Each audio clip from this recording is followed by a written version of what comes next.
Saya punya bukti tulisan ayah saya kepada Bung Karno yang diantaranya di situ menunjukkan keterlibatan pemimpin besar revolusi dalam peristiwa 1 Oktober 1965. Anak ketiga dari Jenderal TNI Anumerta Ahmad Yani, Amelia Yani, menyebut bahwa dirinya memiliki sejumlah bukti keterlibatan Presiden pertama Republik Indonesia Soekarno dalam peristiwa G30S. Adapun bukti yang dimilikinya berbentuk tulisan tangan dari sang ayah Jenderal Ahmad Yani. Hal tersebut disampaikannya dalam wawancara eksklusif yang ditayangkan di YouTube Tribun News pada Jumat 29 September 2023. Dalam wawancara ini, Amelia Yani juga mengaku geram dengan terbitnya surat keputusan Presiden Kepres dan instruksi Presiden Inpres permintaan maaf kepada anak hingga keturunan dari anggota Partai Komunis Indonesia (PKI). Amelia menyebut salah satu aturan yang membuatnya tidak terima adalah Inpres nomor 2 tahun 2023, yakni terkait pemerintah memberikan santunan dan bantuan kepada keturunan PKI. Ikuti terus berita menarik lainnya. Jangan lupa like dan share seluruh akun Tribun Medan. Kita punya bukti, silahkan. Tapi saya punya bukti tulisan ayah saya kepada Bung Karno yang diantaranya di situ menunjukkan keterlibatan pemimpin besar revolusi dalam peristiwa 1 Oktober 1965. Itu ada, itu nyata, dan itu bukti. Maka kami bersama dengan Bapak Alam Syah itu menggugat Presiden Republik Indonesia ke Mahkamah Agung agar supaya Inpres ini dicabut. Dan itulah perjuangan kami, dan saya dan Mas Untung dan Mas Edi, ya, kita bertiga yang melakukan itu, juga mewakili keluarga pahlawan revolusi lainnya. Itu barangkali sekarang Mas Untung bisa nambah waktu kita di Mahkamah Agung tuh, Untung. Di MA? Di MA, ya. Waktu di MA itu sebetulnya sih saya juga nggak tahu, tapi tahu akan ada berita permintaan maaf ke PKI, ya, ada itu. Tapi kan cuma selentingan aja, antara iya dan tidak, iya dan tidak.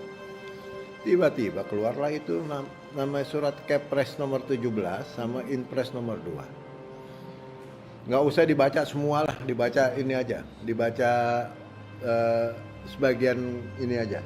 Itu aja udah menyakitkan hati. Satu, dia bilang anak keturunan PKI, kalau nggak salah 4 generasi, itu diberi santunan. Iya kan? Itu silakan baca sendiri Kepresnya itu. Ada satu lagi, ini kan Kepres ini kan yang buat tim, ya. Termasuk Komnas HAM di situ ada juga, kalau nggak salah. Iya kan? Komnas HAM ada di sebelah, 4-5 rumah dari sini. Nggak jauh kan? Apa yang terjadi di sini, ya, ini bukti loh, bukti. Ini sejarah, ini adalah tragedi nasional loh ini, bukan tragedi kampungan ini, tidak. Yang jadi korban jenderal, ada 6 jenderal yang jadi korban, 2 perwira di Jogja, 1 perwira muda di Artendean. Ini ada yang nggak benar kan gitu, ada yang nggak benar. Masa Komnas HAM di sebelah tetangga kita dia nggak tahu di sini ada apa? Dia harus diperiksa dulu dong, cek dulu, ya. Momen peristiwa gerakan 30 September 1965 atau yang dikenal dengan sebutan G30S PKI merupakan salah satu peristiwa kelam dalam sejarah Republik Indonesia. Di malam itu, sebanyak 6 jenderal dan perwira pertama Angkatan Darat menjadi korban. Para perwira ini diculik dari kediamannya lalu dibawa ke sebuah daerah bernama Lubang Buaya. Di sana jenazah mereka dimasukkan ke dalam sumur kecil. Mereka ialah Jenderal Anumerta Ahmad Yani, Letjen Anumerta Suprapto, Letjen Anumerta Siswondo Parman, Maijen Anumerta Donald Ishak Panjaitan, Maijen Anumerta Sutoyo Siswo Miharjo, Maijen Anumerta Mas Tirto Darmo Haryono, dan Kapten Anumerta Pierre Tendean. Dilansir dari berbagai sumber, TNI Angkatan Darat menuding PKI sebagai dalang dibalik penculikan para jenderal itu hingga tersebutlah istilah G30S PKI. Adalah Maijen Soeharto yang berperan dalam situasi krisis tersebut. Saat peristiwa G30S PKI meletus, Soeharto menjabat sebagai Panglima Kostrat. Para perwira tinggi Angkatan Darat menggelar rapat menyikapi situasi penculikan para jenderal pada 1 Oktober 1965 pagi. Rapat menyimpulkan bahwa Jenderal Yani dan 5 jenderal lainnya diculik. Para perwira tinggi itu juga sepakat menunjuk Pangkostrat Maijen Soeharto sebagai caretaker Panglima Angkatan Darat. Penunjukan Soeharto sebagai caretaker Panglima tak lepas dari posisinya saat itu di mana Jenderal Yani memperlakukan Soeharto sebagai orang kedua di TNI. Setiap Yani bepergian ke luar negeri, Soeharto yang dipercaya sebagai pelaksana tugas Panglima Angkatan Darat. Mungkin inilah alasan yang membuat para perwira tinggi saat itu memilih Soeharto sebagai caretaker Panglima Angkatan Darat. Sementara itu Nasution baru bisa bergabung di markas Kostrat bersama Soeharto dan para perwira pada sore harinya. Presiden Soekarno sebenarnya sudah menunjuk asisten 3 bidang personel Maijen Pranoto Rekso Samodra sebagai caretaker Panglima Angkatan Darat begitu mendapat kabar hilangnya Ahmad Yani. Namun keputusan Soekarno ini tidak dipatuhi Soeharto. Soeharto melarang Pranoto menemui Presiden Soekarno. Alasan Soeharto ia tak ingin ada jenderal lagi menjadi korban di tengah suasana yang sedang kalut. Nasution sendiri mengikuti keputusan perwira Angkatan Darat yang mengangkat Soeharto sebagai caretaker Panglima Sebagai orang yang berkuasa penuh saat itu, Soeharto dengan leluasa memberikan perintah kepada pasukannya untuk melumpuhkan pasukan yang terlibat dalam G30S PKI. Soeharto juga memerintahkan pasukan Resimen Para Komando Angkatan Darat, REPKAT, menyerbu Pangkalan Udara Halim Perdana Kusuma yang dianggap sebagai tempat persembunyian para tokoh G30S PKI dan tempat para jenderal yang diculik disembunyikan. Hingga akhirnya Jenderal Ahmad Yani dan lainnya berhasil ditemukan di dalam sumur tua di Lubang Buaya dalam keadaan tidak bernyawa. Peristiwa Gerakan 30 September, G30S, menewaskan 10 perwira Tentara Nasional Indonesia Angkatan Darat, TNI dan Kepolisian Negara Republik Indonesia, Polri. Dari 10 perwira yang kini telah ditetapkan sebagai pahlawan revolusi Indonesia tersebut, 7 diantaranya berpangkat jenderal. Operasi G30S memang menargetkan penculikan terhadap sekelompok jenderal TNI.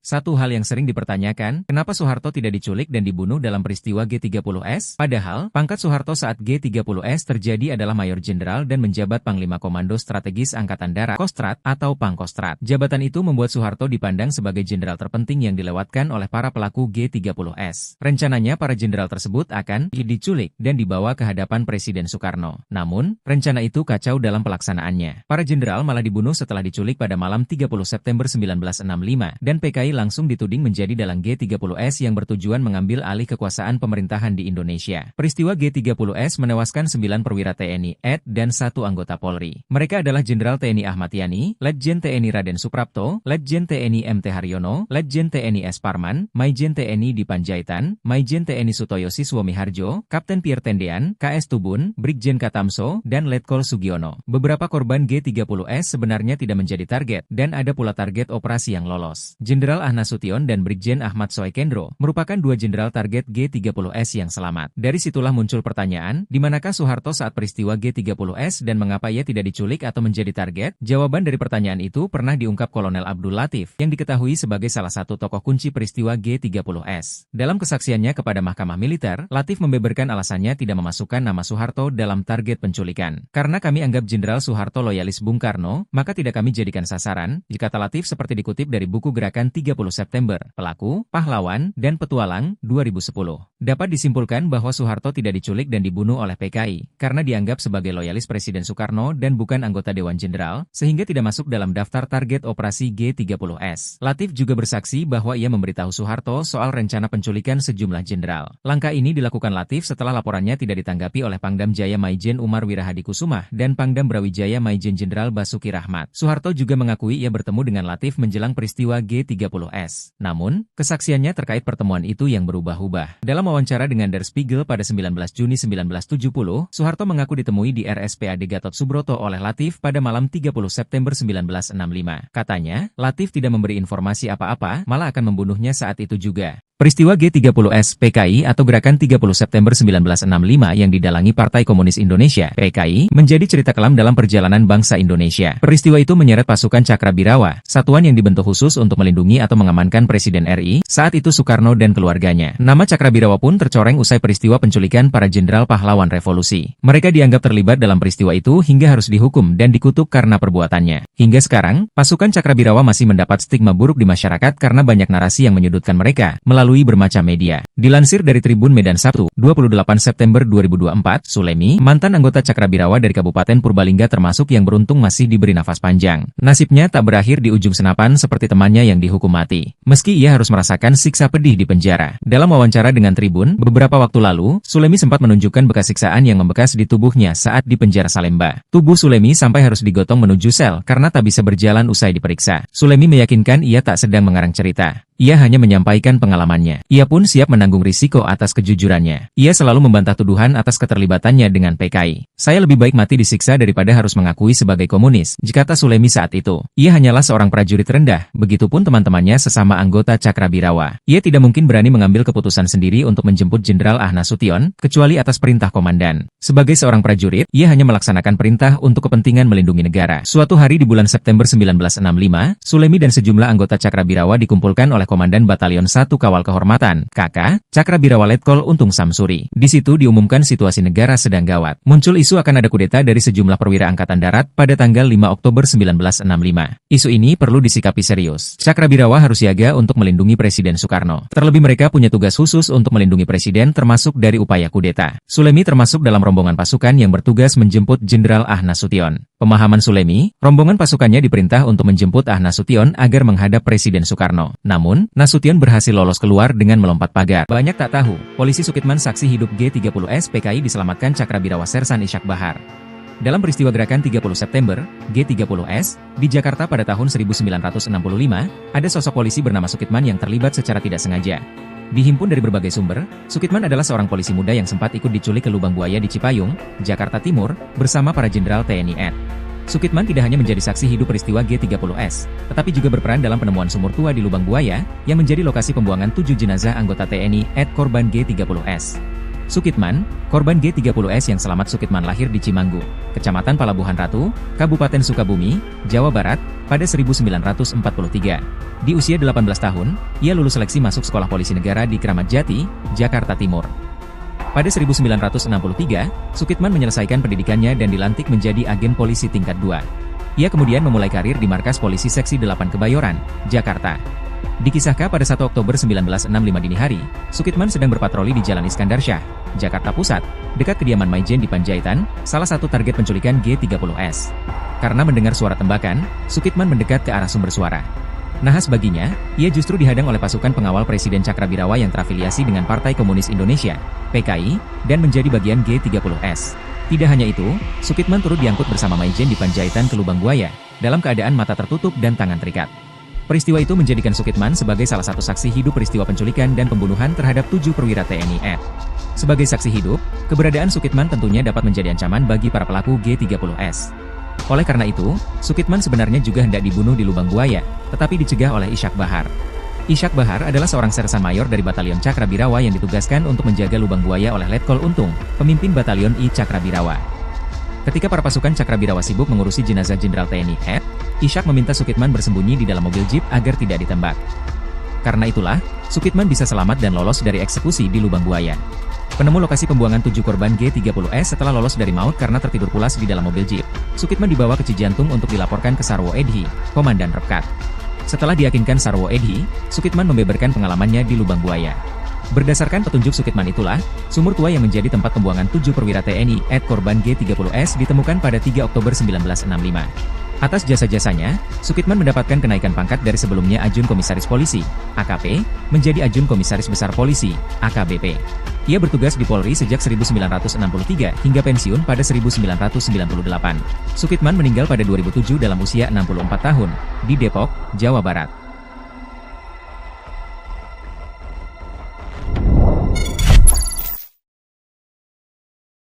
Peristiwa G30S PKI 1965 bisa terbilang hingga saat ini masih misterius siapa tokoh besar yang terlibat di baliknya. Bahkan dinilai dalangnya peristiwa gerakan 30 September G30S pada 30 September 1965 masih belum diketahui. Syam, Letkol Untung, Mayor Soejono, dan Pono dieksekusi mati, sementara Kolonel Abdul Latif dipenjara karena memimpin pasukan G30S. Mereka menolak untuk mengungkap dalang utama dan tujuan G30S hingga akhir hayat mereka. Dilansir dari berbagai sumber, sejumlah teori G30S 1965 pun muncul dari sejumlah sejarawan dan peneliti dari dalam maupun luar negeri. Berikut ini 5 teori G30S menurut Jurnal Sejarah Volume 9, memandang tragedi nasional 1965 secara jernih dikutip dari Kes Bangpol Jogja dan buku Dalih Pembunuhan Massal. Teori yang pertama ini diungkapkan oleh sejarawan Benedict Anderson dan Ruth S. 1 MCHE Pronunciation V. Menurut mereka, G30S berakar dari konflik internal di TNI Angkatan Darat. G30S dinilai sebagai pemberontakan para perwira muda TNI AD di Jawa Tengah yang muak dengan jenderal di Jakarta yang pro-barat. Mereka memandang Jenderal Ahmad Yani dan staf umumnya terlibat korupsi dan mengabaikan bekas anak buah mereka di Kodam Diponegoro, Jawa Tengah. Sejarawan lain, John Rosa, berpendapat perpecahan dalam tubuh TNI AD terjadi menjelang G30S. Setidaknya ada dua faksi yang sama-sama anti PKI, namun berbeda pandangan terhadap Presiden Soekarno. Kemudian teori kedua yakni diduga adanya keterlibatan Amerika Serikat melalui agen rahasia CIA. Peneliti Peter Daleskat dan Jeffrey Robinson berpendapat AS yang saat itu sedang perang dingin dengan Uni Soviet, khawatir jika Indonesia dikuasai oleh komunis. Diketahui, saat itu hubungan Uni Soviet dengan Indonesia cukup dekat, terutama setelah Uni Soviet mengirim senjata untuk membantu Indonesia dalam operasi melawan Belanda. Kedua peneliti itu berpendapat, CIA membantu TNI AD dan memberikan dana untuk menghancurkan PKI dan menjatuhkan Presiden Soekarno. Lalu teori yang ketiga menurut peneliti Indonesia, Nugroho Noto Susanto dan Ismail Saleh dalam buku Tragedi Nasional Percobaan KUP G30S PKI di Indonesia, 1968, menyebutkan bahwa kemungkinan PKI sebagai otak G30S. Menurut teori itu, tokoh PKI memanfaatkan unsur-unsur TNI untuk melancarkan kudeta. Mereka mendasarkan teori ini dari aktivitas PKI pada tahun 1956 hingga 1965. Kemudian lanjut pada teori keempat, dua peneliti Anthony C. Dake dan John Hughes mengungkapkan teorinya yang menyebut keterlibatan Presiden Soekarno dalam G30S. Menurutnya, G30S adalah skenario Presiden Soekarno untuk melenyapkan oposisi yang sebagian besar adalah TNI AD. Lanjut lagi teori yang kelima yakni seorang peneliti Brian May mengungkapkan teori tentang keterlibatan Soeharto dalam G30S. Menurutnya, Soeharto memiliki hubungan dekat dengan Letkol Untung dan Kolonel Abdul Latif. Sebelum G30S terjadi, Kolonel Abdul Latif yang mengetahui rencana itu kemudian melapor kepada Soeharto yang menjabat sebagai Mayor Jenderal TNI AD. Dalam kesaksiannya di persidangan tahun 1968, Kolonel Abdul Latif menemui Soeharto beberapa hari sebelum G30S terjadi. Teori ini juga menyoroti Soeharto yang tidak termasuk dalam daftar jenderal yang diculik, padahal ia adalah panglima pasukan penting di Jakarta. Disclaimer, 5 poin di atas hanya sebatas teori sebagai bahan diskusi, pembelajaran dan bukan kepastian sebenarnya. Dalam G30S tidak pernah terungkap dalam pengadilan hingga saat ini. Pierre Andreas Tendean atau yang dikenal sebagai Kapten Pierre Tendean merupakan salah satu perwira TNI yang menjadi korban keganasan pasukan Cakrabirawa dalam peristiwa gerakan 30 September PKI, G30S PKI, tahun 1965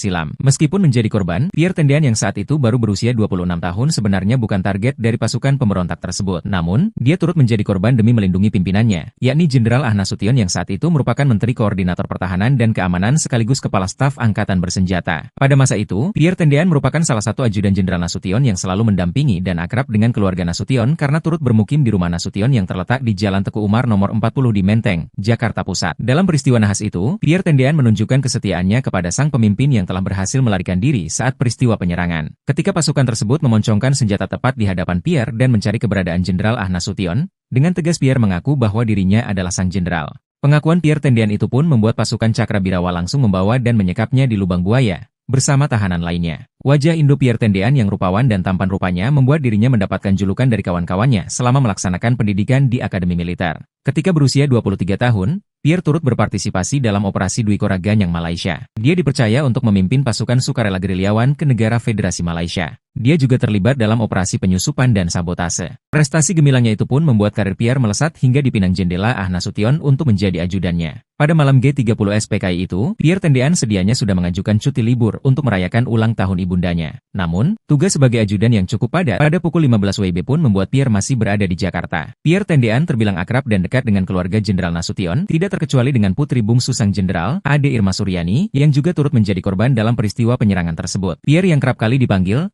Om oleh anak-anak Jenderal Nasution tanpa sengaja berfoto bersama Ade Irma Suryani pada 1 Juli 1965 di acara pernikahan adik Pierre, Roswiati Tendean di Jakarta. Tak ada yang menyangka pula bahwa momen tersebut juga menjadi yang terakhir bagi Pierre dan keluarga sebelum diculik Cakrabirawa. Misteri kematian Letjen KKO Hartono, Jenderal loyalis Soekarno yang pernah diminta berantas G30S PKI. Di balik tirai sejarah yang tebal, tersembunyi cerita misterius tentang seorang jenderal yang setia, namun hilang begitu saja dari ingatan bangsa. Namanya adalah Jenderal KKO Hartono, sosok jenderal yang dalam sejarahnya dikenal setia kepada Presiden Soekarno, namun tak pernah diabadikan dalam buku-buku sejarah. Dihimpun dari berbagai sumber, Hartono seorang pria dengan dedikasi yang tak tergoyahkan pada kemerdekaan Indonesia, memainkan peran penting dalam masa-masa gemilang militer Indonesia. Namun, keberaniannya dalam melawan rezim Orde Baru yang semakin otoriter membawa padanya nasib yang tragis. Setia pada Soekarno, Hartono tak ragu untuk menghadapi rezim yang mulai merangkul kekuasaan, menjadikan pengabdiannya pada sang proklamator sebagai pedoman utama dalam hidupnya dalam karir militer di Indonesia. Ketika tuduhan mengenai keterlibatan Soekarno dalam peristiwa Lubang Buaya menyeruak, Hartono dengan tegar menyatakan kesetiaannya pada Bung Karno, bahkan jika itu berarti melawan rezim yang baru berkuasa. Kematian misterius Hartono dengan tembakan misterius yang mengecoh di bagian kepalanya, meninggalkan tanda tanya besar. Banyak kejanggalan yang mengitari kepergian sosok jenderal yang berani ini. Senjata dengan peredam yang ditemukan di dekatnya hanyalah satu dari banyak misteri yang mengitari kematian Jenderal Hartono. Diketahui Letjen KKO Hartono merupakan orang yang menjunjung tinggi loyalitas kepada Presiden Soekarno. Sepanjang hidupnya ia memiliki peran penting terhadap kemerdekaan Indonesia. Pria kelahiran 1927 itu menjabat sebagai Komandan KKO dan Panglima Angkatan Laut.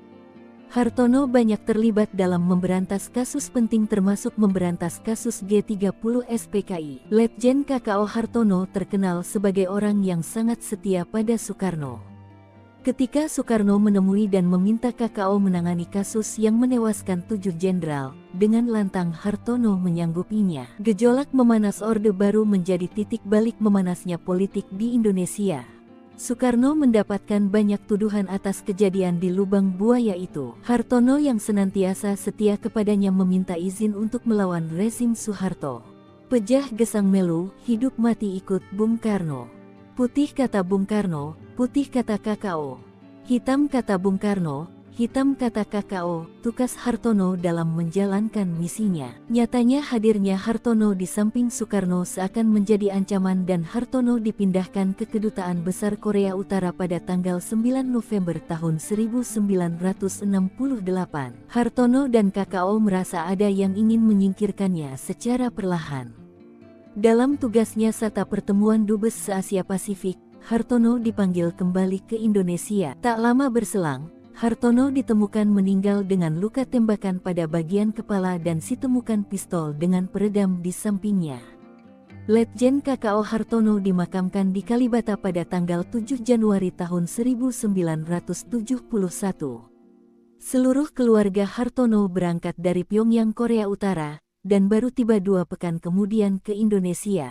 Nama Letkol Untung memang tak lepas dari peristiwa G30 SPKI tahun 1965. Letkol Untung merupakan Komandan Cakrabirawa dan salah satu aktor G30 SPKI. Letkol Untung adalah pemimpin pasukan Cakrabirawa yang sebagai otak pelaku penculikan para jenderal yang jasadnya dimasukkan ke dalam lubang buaya. Letkol Untung menjadi buronan aparat setelah terjadinya peristiwa G30 SPKI, dan akhirnya ditangkap oleh 2 orang anggota TNI AD di Jawa Tengah. Selain itu, pada pertengahan Oktober 1965, usai meletusnya peristiwa G30 SPKI yang berakhir dengan kegagalan, Letkol Untung memilih meninggalkan Jakarta menuju Jawa Tengah. Letkol Untung menggunakan bus malam dalam perjalanannya menuju Jawa Tengah. Dia mencoba berbaur dengan para penumpang lain dengan menyamar memakai pakaian sipil. Saat bus hendak memasuki daerah Tegal, bus berhenti di sebuah pos pemeriksaan. Letkol Untung yang khawatir dirinya akan dikenali memutuskan untuk turun dari bus dan melarikan diri. Apesnya Letkol Untung langsung dikejar dan diringkus massa di sebuah kebun tebu. Bahkan dia digebuki oleh massa yang mengejarnya dan dikira pencopet. Letkol Untung diperiksa di markas CPM Tegal. Diketahui bahwa Untung yang memimpin peristiwa G30 SPKI. Setelah melalui sidang Mahmilub yang cepat, pada 7 Maret 1966, Majelis Hakim Mahmilub menjatuhkan vonis mati kepada Untung. Pembacaan amar putusan Untung berlangsung selama 3,5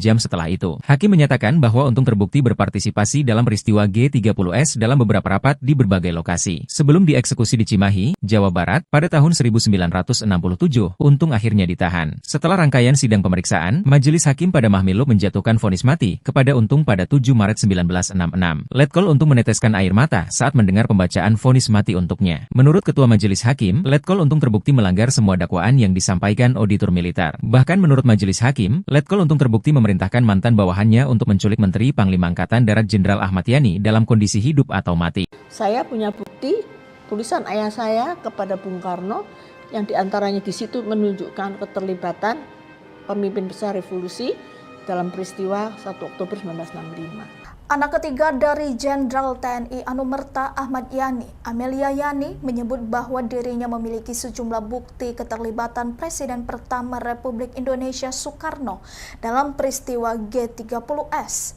Adapun bukti yang dimilikinya berbentuk tulisan tangan dari sang ayah Jenderal Ahmad Yani.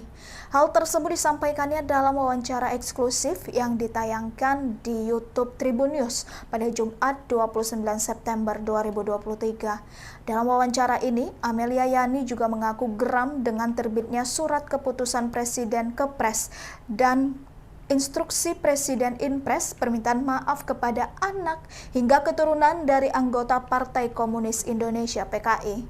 Amelia menyebut salah satu aturan yang membuatnya tidak terima adalah Inpres nomor 2 tahun 2023, yakni terkait pemerintah memberikan santunan dan bantuan kepada keturunan PKI.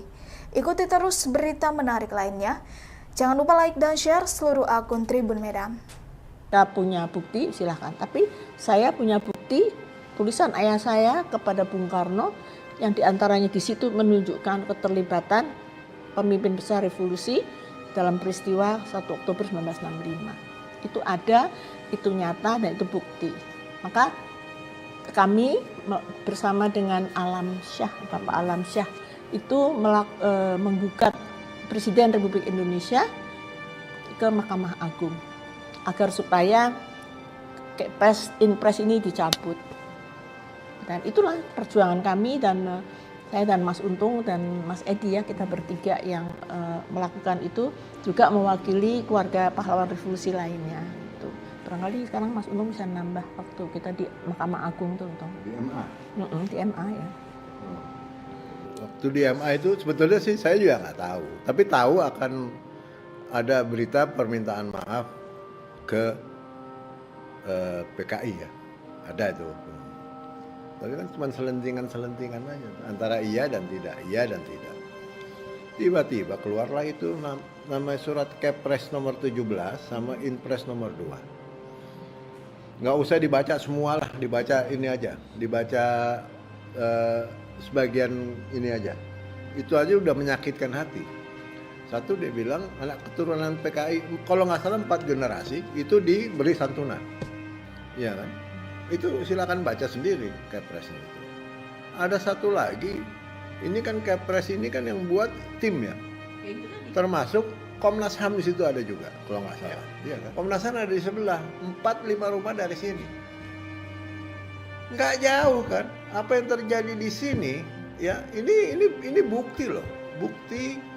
Ini sejarah, ini adalah tragedi nasional loh ini, bukan tragedi kampungan ini, tidak. Yang jadi korban jenderal, ada 6 jenderal yang jadi korban, 2 perwira di Jogja, 1 perwira muda di Artendia. Ini ada yang nggak benar kan gitu, ada yang nggak benar. Masa Komnas HAM di sebelah tetangga kita dia nggak tahu di sini ada apa? Dia harusnya periksa dulu dong, cek dulu ya. Momen peristiwa gerakan 30 September 1965 atau yang dikenal dengan sebutan G30S PKI merupakan salah satu peristiwa kelam dalam sejarah Republik Indonesia. Di malam itu, sebanyak 6 jenderal dan perwira pertama Angkatan Darat menjadi korban. Para perwira ini diculik dari kediamannya lalu dibawa ke sebuah daerah bernama Lubang Buaya. Di sana jenazah mereka dimasukkan ke dalam sumur kecil. Mereka ialah Jenderal Anumerta Ahmad Yani, Letjen Anumerta Suprapto, Letjen Anumerta Siswondo Parman, Maijen Anumerta Donald Ishak Panjaitan, Maijen Anumerta Sutoyo Siswo Miharjo, Maijen Anumerta Mas Tirto Darmo Haryono, dan Kapten Anumerta Pierre Tendean. Dilansir dari berbagai sumber, TNI Angkatan Darat menuding PKI sebagai dalang dibalik penculikan para jenderal itu hingga tersebutlah istilah G30S PKI. Adalah Maijen Soeharto yang berperan dalam situasi krisis tersebut. Saat peristiwa G30S PKI meletus, Soeharto menjabat sebagai Panglima Kostrat. Para perwira tinggi Angkatan Darat menggelar rapat menyikapi situasi penculikan para jenderal pada 1 Oktober 1965 pagi. Rapat menyimpulkan bahwa Jenderal Yani dan 5 jenderal lainnya diculik. Para perwira tinggi itu juga sepakat menunjuk Pangkostrat Maijen Soeharto sebagai caretaker Panglima Angkatan Angkatan Darat. Penunjukan Soeharto sebagai caretaker Panglima tak lepas dari posisinya saat itu di mana Jenderal Yani memperlakukan Soeharto sebagai orang kedua di TNI AD. Setiap Yani bepergian ke luar negeri, Soeharto yang dipercaya sebagai pelaksana tugas Panglima Angkatan Darat. Mungkin inilah alasan yang membuat para perwira tinggi AD saat itu memilih Soeharto sebagai caretaker Panglima Angkatan Darat. Sementara itu Nasution baru bisa bergabung di markas Kostrad bersama Soeharto dan para perwira pada sore harinya. Presiden Soekarno sebenarnya sudah menunjuk asisten 3 bidang personel Maijen Pranoto Rekso Samodra sebagai caretaker Panglima Angkatan Darat begitu mendapat kabar hilangnya Ahmad Yani. Namun keputusan Soekarno ini tidak dipatuhi Soeharto. Soeharto melarang Pranoto menemui Presiden Soekarno. Alasan Soeharto ia tak ingin ada jenderal lagi menjadi korban di tengah suasana yang sedang kalut. Nasution sendiri mengikuti keputusan perwira Angkatan Darat yang mengangkat Soeharto sebagai caretaker Panglima AD. Sebagai orang yang berkuasa penuh saat itu, Soeharto dengan leluasa memberikan perintah kepada pasukannya untuk melumpuhkan pasukan yang terlibat dalam G30 SPKI. Soeharto juga memerintahkan pasukan Resimen Para Komando Angkatan Darat, RPKAT, menyerbu Pangkalan Udara Halim Perdana Kusuma yang dianggap sebagai tempat persembunyian para tokoh G30 SPKI dan tempat para jenderal yang diculik disembunyikan. Hingga akhirnya Jenderal Ahmad Yani dan lainnya berhasil ditemukan di dalam sumur tua di Lubang Buaya dalam keadaan tidak bernyawa. Peristiwa Gerakan 30 September, G30S, menewaskan 10 perwira Tentara Nasional Indonesia Angkatan Darat, TNI AD, dan Kepolisian Negara Republik Indonesia, Polri. Dari 10 perwira yang kini telah ditetapkan sebagai pahlawan revolusi Indonesia tersebut, 7 diantaranya berpangkat jenderal. Operasi G30S memang menargetkan penculikan terhadap sekelompok jenderal TNI AD. Satu hal yang sering dipertanyakan, kenapa Soeharto tidak diculik dan dibunuh dalam peristiwa G30S? Padahal, pangkat Soeharto saat G30S terjadi adalah Mayor Jenderal dan menjabat Panglima Komando Strategis Angkatan Darat, Kostrad atau Pangkostrat. Jabatan itu membuat Soeharto dipandang sebagai jenderal terpenting yang dilewatkan oleh para pelaku G30S. Rencananya para jenderal tersebut akan diculik dan dibawa ke hadapan Presiden Soekarno. Namun, rencana itu kacau dalam pelaksanaannya. Para jenderal malah dibunuh setelah diculik pada malam 30 September 1965 dan PKI langsung dituding menjadi dalang G30S yang bertujuan mengambil alih kekuasaan pemerintahan di Indonesia. Peristiwa G30S menewaskan 9 perwira TNI AD dan 1 anggota Polri. Mereka adalah Jenderal TNI Ahmad Yani, Letjen TNI Raden Suprapto, Letjen TNI MT Haryono, Letjen TNI S. Parman, Maijen TNI Dipanjaitan, Maijen TNI Sutoyo Siswomiharjo, Kapten Pierre Tendean, KS Tubun, Brigjen Katamso, dan Letkol Sugiono. Beberapa korban G30S sebenarnya tidak menjadi target, dan ada pula target operasi yang lolos. Jenderal Nasution dan Brigjen Ahmad Soekendro merupakan 2 jenderal target G30S yang selamat. Dari situlah muncul pertanyaan, di manakah Soeharto saat peristiwa G30S dan mengapa ia tidak diculik atau menjadi target? Jawaban dari pertanyaan itu pernah diungkap Kolonel Abdul Latif, yang diketahui sebagai salah satu tokoh kunci peristiwa G30S. Dalam kesaksiannya kepada Mahkamah Militer, Latif membeberkan alasannya tidak memasukkan nama Soeharto dalam target penculikan. Karena kami anggap Jenderal Soeharto loyalis Bung Karno, maka tidak kami jadikan sasaran, kata Latif seperti dikutip dari buku Gerakan 30 September, Pelaku, Pahlawan, dan Petualang, 2010. Dapat disimpulkan bahwa Soeharto tidak diculik dan dibunuh oleh PKI, karena dianggap sebagai loyalis Presiden Soekarno dan bukan anggota Dewan Jenderal, sehingga tidak masuk dalam daftar target operasi G30S. Latif juga bersaksi bahwa ia memberitahu Soeharto soal rencana penculikan sejumlah jenderal. Langkah ini dilakukan Latif setelah laporannya tidak ditanggapi oleh Pangdam Jaya Maijen Umar Wirahadi Kusumah dan Pangdam Brawijaya Maijen Jenderal Basuki Rahmat. Soeharto juga mengakui ia bertemu dengan Latif menjelang peristiwa G30S. Namun, kesaksiannya terkait pertemuan itu yang berubah-ubah. Dalam wawancara dengan Der Spiegel pada 19 Juni 1970, Soeharto mengaku ditemui di RSPAD Gatot Subroto oleh Latif pada malam 30 September 1965. Katanya, Latif tidak memberi informasi apa-apa, malah akan membunuhnya saat itu juga. Peristiwa G30S PKI atau Gerakan 30 September 1965 yang didalangi Partai Komunis Indonesia PKI menjadi cerita kelam dalam perjalanan bangsa Indonesia. Peristiwa itu menyeret pasukan Cakrabirawa, satuan yang dibentuk khusus untuk melindungi atau mengamankan Presiden RI, saat itu Soekarno dan keluarganya. Nama Cakrabirawa pun tercoreng usai peristiwa penculikan para jenderal pahlawan revolusi. Mereka dianggap terlibat dalam peristiwa itu hingga harus dihukum dan dikutuk karena perbuatannya. Hingga sekarang, pasukan Cakrabirawa masih mendapat stigma buruk di masyarakat karena banyak narasi yang menyudutkan mereka melalui bermacam media. Dilansir dari Tribun Medan Sabtu, 28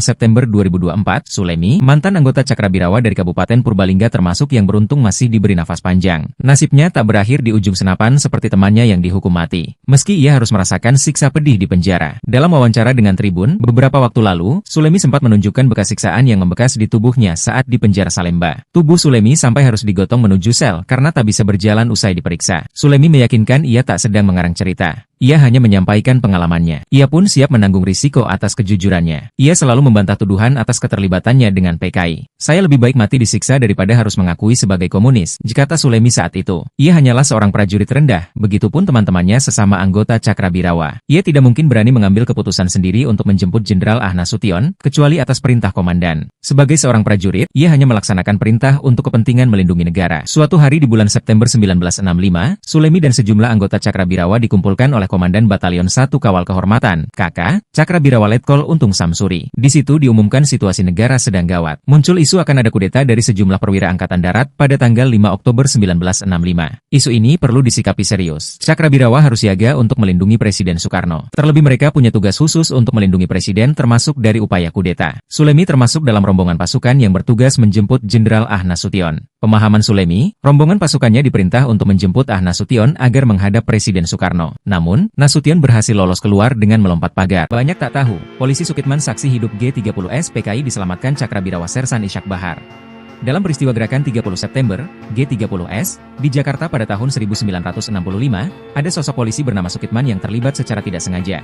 Dihimpun dari berbagai sumber, Sukitman adalah seorang polisi muda yang sempat ikut diculik ke lubang buaya di Cipayung, Jakarta Timur, bersama para jenderal TNI AD. Sukitman tidak hanya menjadi saksi hidup peristiwa G30S, tetapi juga berperan dalam penemuan sumur tua di lubang buaya, yang menjadi lokasi pembuangan 7 jenazah anggota TNI AD korban G30S. Sukitman, korban G30S yang selamat Sukitman lahir di Cimanggu, Kecamatan Palabuhan Ratu, Kabupaten Sukabumi, Jawa Barat, pada 1943. Di usia 18 tahun, ia lulus seleksi masuk Sekolah Polisi Negara di Kramat Jati, Jakarta Timur. Pada 1963, Sukitman menyelesaikan pendidikannya dan dilantik menjadi agen polisi tingkat 2. Ia kemudian memulai karir di Markas Polisi Seksi 8 Kebayoran, Jakarta. Dikisahkan pada 1 Oktober 1965 dini hari, Sukitman sedang berpatroli di Jalan Iskandar Syah, Jakarta Pusat, dekat kediaman Maijen di Panjaitan, salah satu target penculikan G30S. Karena mendengar suara tembakan, Sukitman mendekat ke arah sumber suara. Nahas baginya, ia justru dihadang oleh pasukan pengawal Presiden Cakrabirawa yang terafiliasi dengan Partai Komunis Indonesia, PKI, dan menjadi bagian G30S. Tidak hanya itu, Sukitman turut diangkut bersama Maijen di Panjaitan ke lubang buaya, dalam keadaan mata tertutup dan tangan terikat. Peristiwa itu menjadikan Sukitman sebagai salah satu saksi hidup peristiwa penculikan dan pembunuhan terhadap 7 perwira TNI AD. Sebagai saksi hidup, keberadaan Sukitman tentunya dapat menjadi ancaman bagi para pelaku G30S.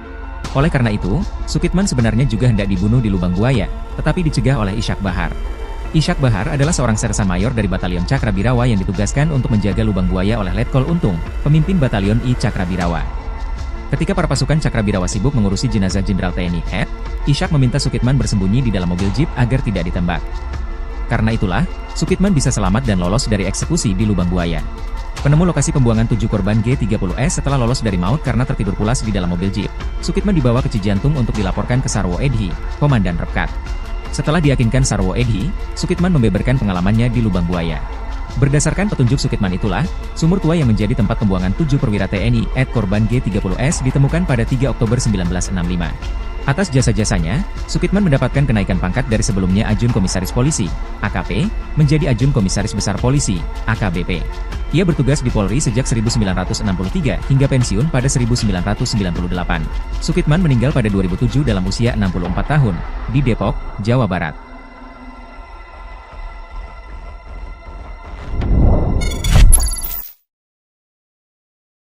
Peristiwa G30S PKI 1965 bisa terbilang hingga saat ini masih misterius siapa tokoh besar yang terlibat di baliknya. Bahkan dinilai dalangnya peristiwa gerakan 30 September G30S pada 30 September 1965 masih belum diketahui. Syam, Letkol Untung, Mayor Soejono, dan Pono dieksekusi mati, sementara Kolonel Abdul Latif dipenjara karena memimpin pasukan G30S. Mereka menolak untuk mengungkap dalang utama dan tujuan G30S hingga akhir hayat mereka. Dilansir dari berbagai sumber, sejumlah teori G30S 1965 pun muncul dari sejumlah sejarawan dan peneliti dari dalam maupun luar negeri. Berikut ini 5 teori G30S menurut Jurnal Sejarah Volume 9, Memandang Tragedi Nasional 1965 secara jernih dikutip dari Kes Bangpol Jogja dan buku Dalih Pembunuhan Massal. Teori yang pertama ini diungkapkan oleh sejarawan Benedict Anderson dan Ruth S1 MCHE Pronunciation V. Menurut mereka, G30S berakar dari konflik internal di TNI Angkatan Darat. G30S dinilai sebagai pemberontakan para perwira muda TNI AD di Jawa Tengah yang muak dengan jenderal di Jakarta yang pro-barat. Mereka memandang Jenderal Ahmad Yani dan staf umumnya terlibat korupsi dan mengabaikan bekas anak buah mereka di Kodam Diponegoro, Jawa Tengah. Sejarawan lain, John Rosa, berpendapat perpecahan dalam tubuh TNI AD terjadi menjelang G30S. Setidaknya ada dua faksi yang sama-sama anti PKI, namun berbeda pandangan terhadap Presiden Soekarno. Kemudian teori kedua yakni diduga adanya keterlibatan Amerika Serikat melalui agen rahasia CIA. Peneliti Peter Daleskat dan Jeffrey Robinson berpendapat AS yang saat itu sedang perang dingin dengan Uni Soviet, khawatir jika Indonesia dikuasai oleh komunis. Diketahui, saat itu hubungan Uni Soviet dengan Indonesia cukup dekat, terutama setelah Uni Soviet mengirim senjata untuk membantu Indonesia dalam operasi melawan Belanda. Kedua peneliti itu berpendapat, CIA membantu TNI AD dan memberikan dana untuk menghancurkan PKI dan menjatuhkan Presiden Soekarno. Lalu teori yang ketiga menurut peneliti Indonesia, Nugroho Noto Susanto dan Ismail Saleh dalam buku Tragedi Nasional Percobaan KUP G30S PKI di Indonesia, 1968, menyebutkan bahwa kemungkinan PKI sebagai otak G30S. Menurut teori itu, tokoh PKI memanfaatkan unsur-unsur TNI untuk melancarkan kudeta. Mereka mendasarkan teori ini dari aktivitas PKI pada tahun 1956 hingga 1965. Kemudian lanjut pada teori keempat, dua peneliti Anthony C. Dake dan John Hughes mengungkapkan teorinya yang menyebut keterlibatan Presiden Soekarno dalam G30S. Menurutnya, G30S adalah skenario Presiden Soekarno untuk melenyapkan oposisi yang sebagian besar adalah TNI AD. Lanjut lagi teori yang kelima yakni seorang peneliti Brian May mengungkapkan teori tentang keterlibatan Soeharto dalam G30S. Menurutnya, Soeharto memiliki hubungan dekat dengan Letkol Untung dan Kolonel Abdul Latif. Sebelum G30S terjadi, Kolonel Abdul Latif yang mengetahui rencana itu kemudian melapor kepada Soeharto yang menjabat sebagai Mayor Jenderal TNI AD. Dalam kesaksiannya di persidangan tahun 1968, Kolonel Abdul Latif menemui Soeharto beberapa hari sebelum G30S terjadi. Teori ini juga menyoroti Soeharto yang tidak termasuk dalam daftar jenderal yang diculik, padahal ia adalah panglima pasukan penting di Jakarta. Disclaimer, 5 poin di atas hanya sebatas teori sebagai bahan diskusi, pembelajaran dan bukan kepastian sebenarnya. Dalam G30S tidak pernah terungkap dalam pengadilan hingga saat ini. Pierre Andreas Tendean atau yang dikenal sebagai Kapten Pierre Tendean merupakan salah satu perwira TNI yang menjadi korban keganasan pasukan Cakrabirawa dalam peristiwa gerakan 30 September PKI, G30S PKI, tahun 1965 silam. Meskipun menjadi korban, Pierre Tendean yang saat itu baru berusia 26 tahun sebenarnya bukan target dari pasukan pemberontak tersebut. Namun, dia turut menjadi korban demi melindungi pimpinannya, yakni Jenderal Ah Nasution yang saat itu merupakan Menteri Koordinator Pertahanan dan Keamanan sekaligus Kepala Staf Angkatan Bersenjata. Pada masa itu, Pierre Tendean merupakan salah satu ajudan Jenderal Nasution yang selalu mendampingi dan akrab dengan keluarga Nasution karena turut bermukim di rumah Nasution yang terletak di Jalan Teku Umar nomor 40 di Menteng, Jakarta Pusat. Dalam peristiwa nahas itu, Pierre Tendean menunjukkan kesetiaannya kepada sang pemimpin yang telah berhasil melarikan diri saat peristiwa penyerangan. Ketika pasukan tersebut memoncongkan senjata tepat di hadapan Pierre dan mencari keberadaan Jenderal Ah Nasution, dengan tegas Pierre mengaku bahwa dirinya adalah sang jenderal. Pengakuan Pierre Tendean itu pun membuat pasukan Cakrabirawa langsung membawa dan menyekapnya di lubang buaya bersama tahanan lainnya. Wajah Indo Pierre Tendean yang rupawan dan tampan rupanya membuat dirinya mendapatkan julukan dari kawan-kawannya selama melaksanakan pendidikan di Akademi Militer. Ketika berusia 23 tahun, Pierre turut berpartisipasi dalam operasi Dwi Korra Ganyang Malaysia. Dia dipercaya untuk memimpin pasukan sukarela gerilyawan ke negara Federasi Malaysia. Dia juga terlibat dalam operasi penyusupan dan sabotase. Prestasi gemilangnya itu pun membuat karir Pierre melesat hingga dipinang jendela Ah Nasution untuk menjadi ajudannya. Pada malam G30S PKI itu, Pierre Tendean sedianya sudah mengajukan cuti libur untuk merayakan ulang tahun ibundanya. Namun, tugas sebagai ajudan yang cukup padat pada pukul 15 WIB pun membuat Pierre masih berada di Jakarta. Pierre Tendean terbilang akrab dan dekat dengan keluarga Jenderal Nasution, tidak terkecuali dengan putri bungsu sang jenderal, Ade Irma Suryani, yang juga turut menjadi korban dalam peristiwa penyerangan tersebut. Pierre yang kerap kali dipanggil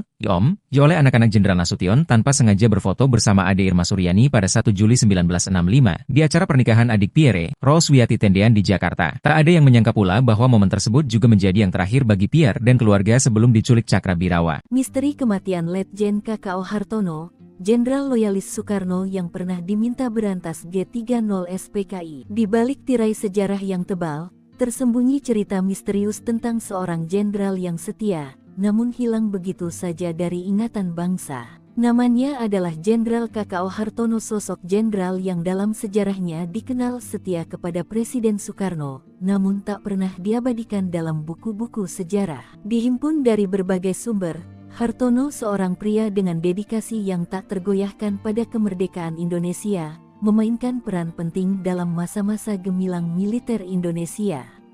Namun, keberaniannya dalam melawan rezim Orde Baru yang semakin otoriter membawa padanya nasib yang tragis. Setia pada Soekarno, Hartono tak ragu untuk menghadapi rezim yang mulai merangkul kekuasaan, menjadikan pengabdiannya pada sang proklamator sebagai pedoman utama dalam hidupnya dalam karir militer di Indonesia. Ketika tuduhan mengenai keterlibatan Soekarno dalam peristiwa Lubang Buaya menyeruak, Hartono dengan tegar menyatakan kesetiaannya pada Bung Karno, bahkan jika itu berarti melawan rezim yang baru berkuasa. Kematian misterius Hartono, dengan tembakan misterius yang mengecoh di bagian kepalanya, meninggalkan tanda tanya besar. Banyak kejanggalan yang mengitari kepergian sosok jenderal yang berani ini. Senjata dengan peredam yang ditemukan di dekatnya hanyalah satu dari banyak misteri yang mengitari kematian Jenderal Hartono. Diketahui Letjen KKO Hartono merupakan orang yang menjunjung tinggi loyalitas kepada Presiden Soekarno. Sepanjang hidupnya ia memiliki peran penting terhadap kemerdekaan Indonesia. Pria kelahiran 1927 itu menjabat sebagai Komandan KKO dan Panglima Angkatan Laut. Hartono banyak terlibat dalam memberantas kasus penting termasuk memberantas kasus G30 SPKI. Letjen KKO Hartono terkenal sebagai orang yang sangat setia pada Soekarno. Ketika Soekarno menemui dan meminta KKO menangani kasus yang menewaskan 7 jenderal, dengan lantang Hartono menyanggupinya. Gejolak memanas Orde Baru menjadi titik balik memanasnya politik di Indonesia. Soekarno mendapatkan banyak tuduhan atas kejadian di Lubang Buaya itu. Hartono yang senantiasa setia kepadanya meminta izin untuk melawan rezim Soeharto. Pejah gesang melu, hidup mati ikut Bung Karno. Putih kata Bung Karno, putih kata KKO. Hitam kata Bung Karno, hitam kata KKO, tukas Hartono dalam menjalankan misinya. Nyatanya hadirnya Hartono di samping Soekarno seakan menjadi ancaman dan Hartono dipindahkan ke Kedutaan Besar Korea Utara pada tanggal 9 November tahun 1968. Hartono dan KKO merasa ada yang ingin menyingkirkannya secara perlahan. Dalam tugasnya saat pertemuan Dubes se-Asia Pasifik, Hartono dipanggil kembali ke Indonesia. Tak lama berselang, Hartono ditemukan meninggal dengan luka tembakan pada bagian kepala dan ditemukan pistol dengan peredam di sampingnya. Letjen KKO Hartono dimakamkan di Kalibata pada tanggal 7 Januari tahun 1971. Seluruh keluarga Hartono berangkat dari Pyongyang, Korea Utara, dan baru tiba 2 pekan kemudian ke Indonesia. Nama Letkol Untung memang tak lepas dari peristiwa G30 SPKI tahun 1965. Letkol Untung merupakan komandan Cakrabirawa dan salah satu aktor G30 SPKI. Letkol Untung adalah pemimpin pasukan Cakrabirawa yang sebagai otak pelaku penculikan para jenderal yang jasadnya dimasukkan ke dalam lubang buaya. Letkol Untung menjadi buronan aparat setelah terjadinya peristiwa G30 SPKI, dan akhirnya ditangkap oleh 2 orang anggota TNI AD di Jawa Tengah. Selain itu, pada pertengahan Oktober 1965, usai meletusnya peristiwa G30 SPKI yang berakhir dengan kegagalan, Letkol Untung memilih meninggalkan Jakarta menuju Jawa Tengah. Letkol Untung menggunakan bus malam dalam perjalanannya menuju Jawa Tengah. Dia mencoba berbaur dengan para penumpang lain dengan menyamar memakai pakaian sipil. Saat bus hendak memasuki daerah Tegal, bus berhenti di sebuah pos pemeriksaan. Letkol Untung yang khawatir dirinya akan dikenali memutuskan untuk turun dari bus dan melarikan diri. Apesnya, Letkol Untung langsung dikejar dan diringkus massa di sebuah kebun tebu. Bahkan dia digebuki oleh massa yang mengejarnya dan dikira pencopet. Letkol Untung diperiksa di markas CPM Tegal. Diketahui bahwa Untung yang memimpin peristiwa G30 SPKI. Setelah melalui sidang Mahmilub yang cepat, pada 7 Maret 1966, Majelis Hakim Mahmilub menjatuhkan vonis mati kepada Untung. Pembacaan amar putusan Untung berlangsung selama 3,5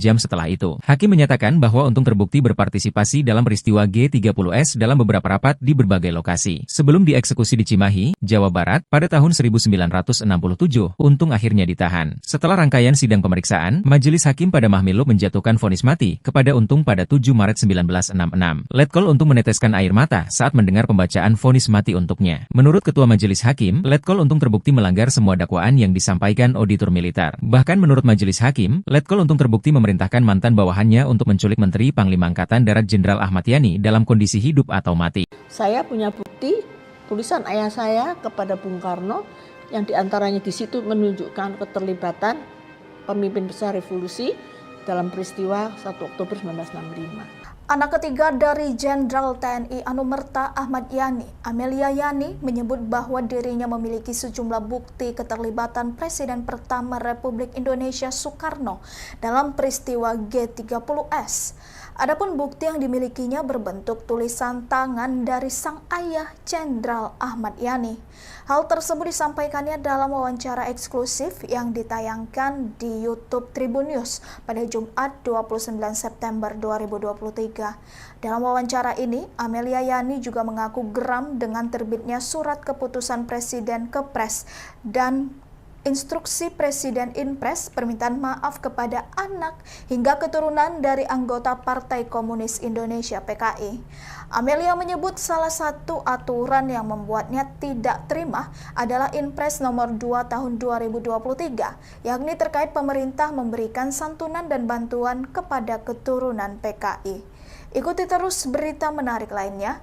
Jangan lupa like dan share seluruh akun Tribun Medan.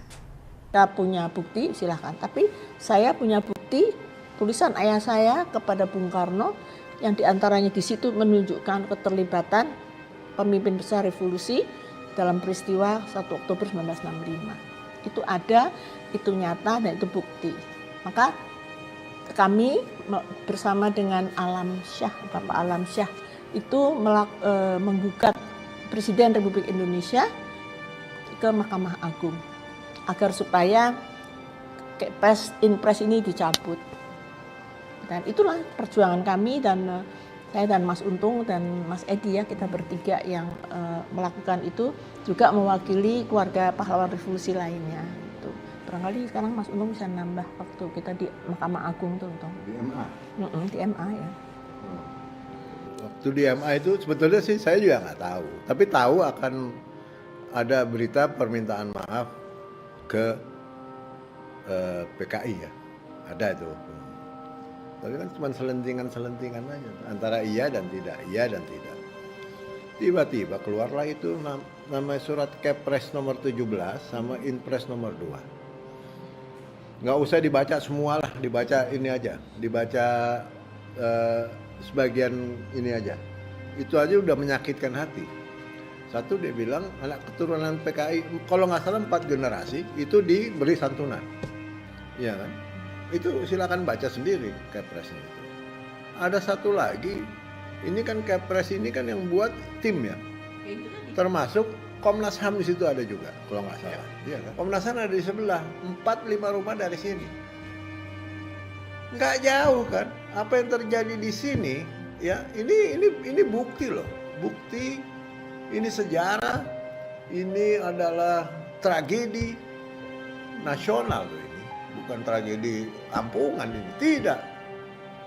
Yang jadi korban jenderal, ada 6 jenderal yang jadi korban, 2 perwira di Jogja, 1 perwira muda di Artendian.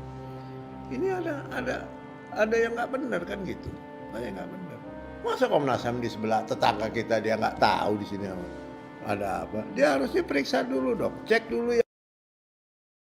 Momen peristiwa gerakan 30 September 1965 atau yang dikenal dengan sebutan G30 SPKI merupakan salah satu peristiwa kelam dalam sejarah Republik Indonesia. Di malam itu, sebanyak 6 jenderal dan perwira pertama Angkatan Darat menjadi korban. Para perwira ini diculik dari kediamannya lalu dibawa ke sebuah daerah bernama Lubang Buaya. Di sana jenazah mereka dimasukkan ke dalam sumur kecil. Mereka ialah Jenderal Anumerta Ahmad Yani, Letjen Anumerta Suprapto, Letjen Anumerta Siswondo Parman, Maijen Anumerta Donald Ishak Panjaitan, Maijen Anumerta Sutoyo Siswo Miharjo, Maijen Anumerta Mas Tirto Darmo Haryono, dan Kapten Anumerta Pierre Tendean. Dilansir dari berbagai sumber, TNI Angkatan Darat menuding PKI sebagai dalang dibalik penculikan para jenderal itu, hingga tersebutlah istilah G30 SPKI. Adalah Maijen Soeharto yang berperan dalam situasi krisis tersebut. Saat peristiwa G30 SPKI meletus, Soeharto menjabat sebagai Panglima Kostrat. Para perwira tinggi Angkatan Darat menggelar rapat menyikapi situasi penculikan para jenderal pada 1 Oktober 1965 pagi. Rapat menyimpulkan bahwa Jenderal Yani dan 5 jenderal lainnya diculik. Para perwira tinggi itu juga sepakat menunjuk Pangkostrat Maijen Soeharto sebagai caretaker Panglima Angkatan Darat. Penunjukan Soeharto sebagai caretaker Panglima tak lepas dari posisinya saat itu, di mana Jenderal Yani memperlakukan Soeharto sebagai orang kedua di TNI. Setiap Yani bepergian ke luar negeri, Soeharto yang dipercaya sebagai pelaksana pelaksana tugas Panglima Angkatan Darat. Mungkin inilah alasan yang membuat para perwira tinggi ED saat itu memilih Soeharto sebagai caretaker Panglima Angkatan Darat. Sementara itu, Nasution baru bisa bergabung di markas Kostrad bersama Soeharto dan para perwira pada sore harinya. Presiden Soekarno sebenarnya sudah menunjuk asisten 3 bidang personel Maijen Pranoto Rekso Samodra sebagai caretaker Panglima Angkatan Darat begitu mendapat kabar hilangnya Ahmad Yani. Namun keputusan Soekarno ini tidak dipatuhi Soeharto. Soeharto melarang Pranoto menemui Presiden Soekarno. Alasan Soeharto, ia tak ingin ada jenderal lagi menjadi korban di tengah suasana yang sedang kalut. Nasution sendiri mengikuti keputusan perwira Angkatan Darat yang mengangkat Soeharto sebagai caretaker Panglima ED. Sebagai orang yang berkuasa penuh saat itu, Soeharto dengan leluasa memberikan perintah kepada pasukannya untuk melumpuhkan pasukan yang terlibat dalam G30 SPKI. Soeharto juga memerintahkan pasukan Resimen Para Komando Angkatan Darat, REPKAT, menyerbu Pangkalan Udara Halim Perdana Kusuma yang dianggap sebagai tempat persembunyian para tokoh G30 SPKI dan tempat para jenderal yang diculik disembunyikan. Hingga akhirnya Jenderal Ahmad Yani dan lainnya berhasil ditemukan di dalam sumur tua di Lubang Buaya dalam keadaan tidak bernyawa. Peristiwa Gerakan 30 September, G30S, menewaskan 10 perwira Tentara Nasional Indonesia Angkatan Darat, TNI AD, dan Kepolisian Negara Republik Indonesia, Polri. Dari 10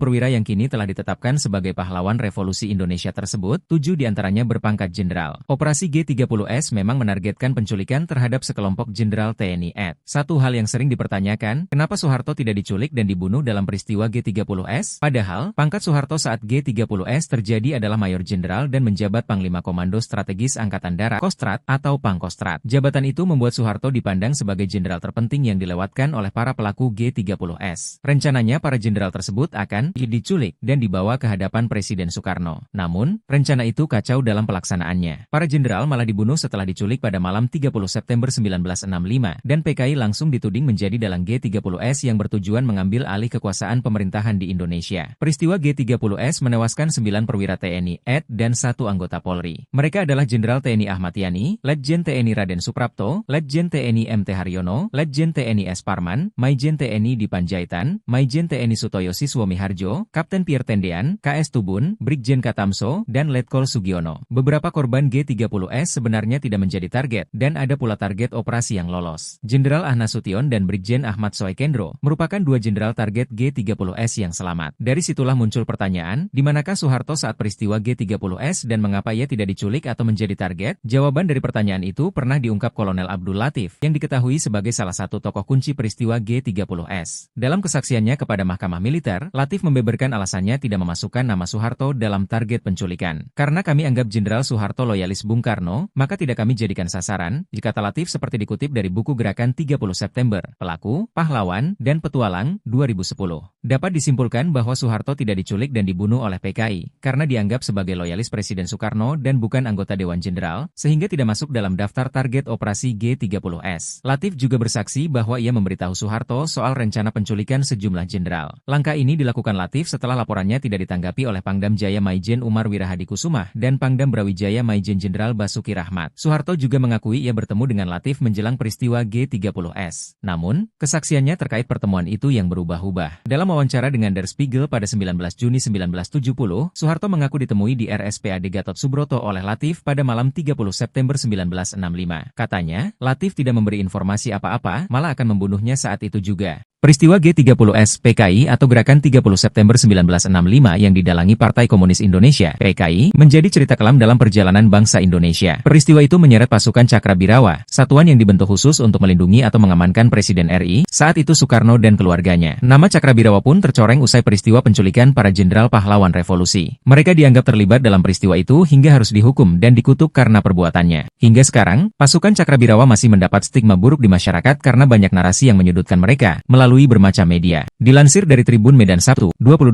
September 2024, Sulemi, mantan anggota Cakrabirawa dari Kabupaten Purbalingga termasuk yang beruntung masih diberi nafas panjang. Nasibnya tak berakhir di ujung senapan seperti temannya yang dihukum mati. Meski ia harus merasakan siksa pedih di penjara. Dalam wawancara dengan Tribun, beberapa waktu lalu, Sulemi sempat menunjukkan bekas siksaan yang membekas di tubuhnya saat di penjara Salemba. Tubuh Sulemi sampai harus digotong menuju sel karena tak bisa berjalan usai diperiksa. Sulemi meyakinkan ia tak sedang mengarang cerita. Ia hanya menyampaikan pengalamannya. Ia pun siap menanggung risiko atas kejujurannya. Ia selalu membantah tuduhan atas keterlibatannya dengan PKI. Saya lebih baik mati disiksa daripada harus mengakui sebagai komunis, kata Sulemi saat itu. Ia hanyalah seorang prajurit rendah, begitupun teman-temannya sesama anggota Cakrabirawa. Ia tidak mungkin berani mengambil keputusan sendiri untuk menjemput Jenderal Ah Nasution, kecuali atas perintah komandan. Sebagai seorang prajurit, ia hanya melaksanakan perintah untuk kepentingan melindungi negara. Suatu hari di bulan September 1965, Sulemi dan sejumlah anggota Cakrabirawa dikumpulkan oleh Komandan Batalion 1 Kawal Kehormatan, KK, Cakrabirawa Letkol Untung Samsuri. Di situ diumumkan situasi negara sedang gawat. Muncul isu akan ada kudeta dari sejumlah perwira Angkatan Darat pada tanggal 5 Oktober 1965. Isu ini perlu disikapi serius. Cakrabirawa harus siaga untuk melindungi Presiden Soekarno. Terlebih mereka punya tugas khusus untuk melindungi Presiden termasuk dari upaya kudeta. Sulemi termasuk dalam rombongan pasukan yang bertugas menjemput Jenderal Ah Nasution. Pemahaman Sulemi, rombongan pasukannya diperintah untuk menjemput Ah Nasution agar menghadap Presiden Soekarno. Namun, Nasution berhasil lolos keluar dengan melompat pagar. Banyak tak tahu,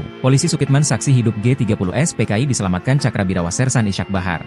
Dalam peristiwa gerakan 30 September, G30S, di Jakarta pada tahun 1965, ada sosok polisi bernama Sukitman yang terlibat secara tidak sengaja. Dihimpun dari berbagai sumber, Sukitman adalah seorang polisi muda yang sempat ikut diculik ke lubang buaya di Cipayung, Jakarta Timur, bersama para jenderal TNI AD. Sukitman tidak hanya menjadi saksi hidup peristiwa G30S, tetapi juga berperan dalam penemuan sumur tua di lubang buaya, yang menjadi lokasi pembuangan 7 jenazah anggota TNI AD korban G30S.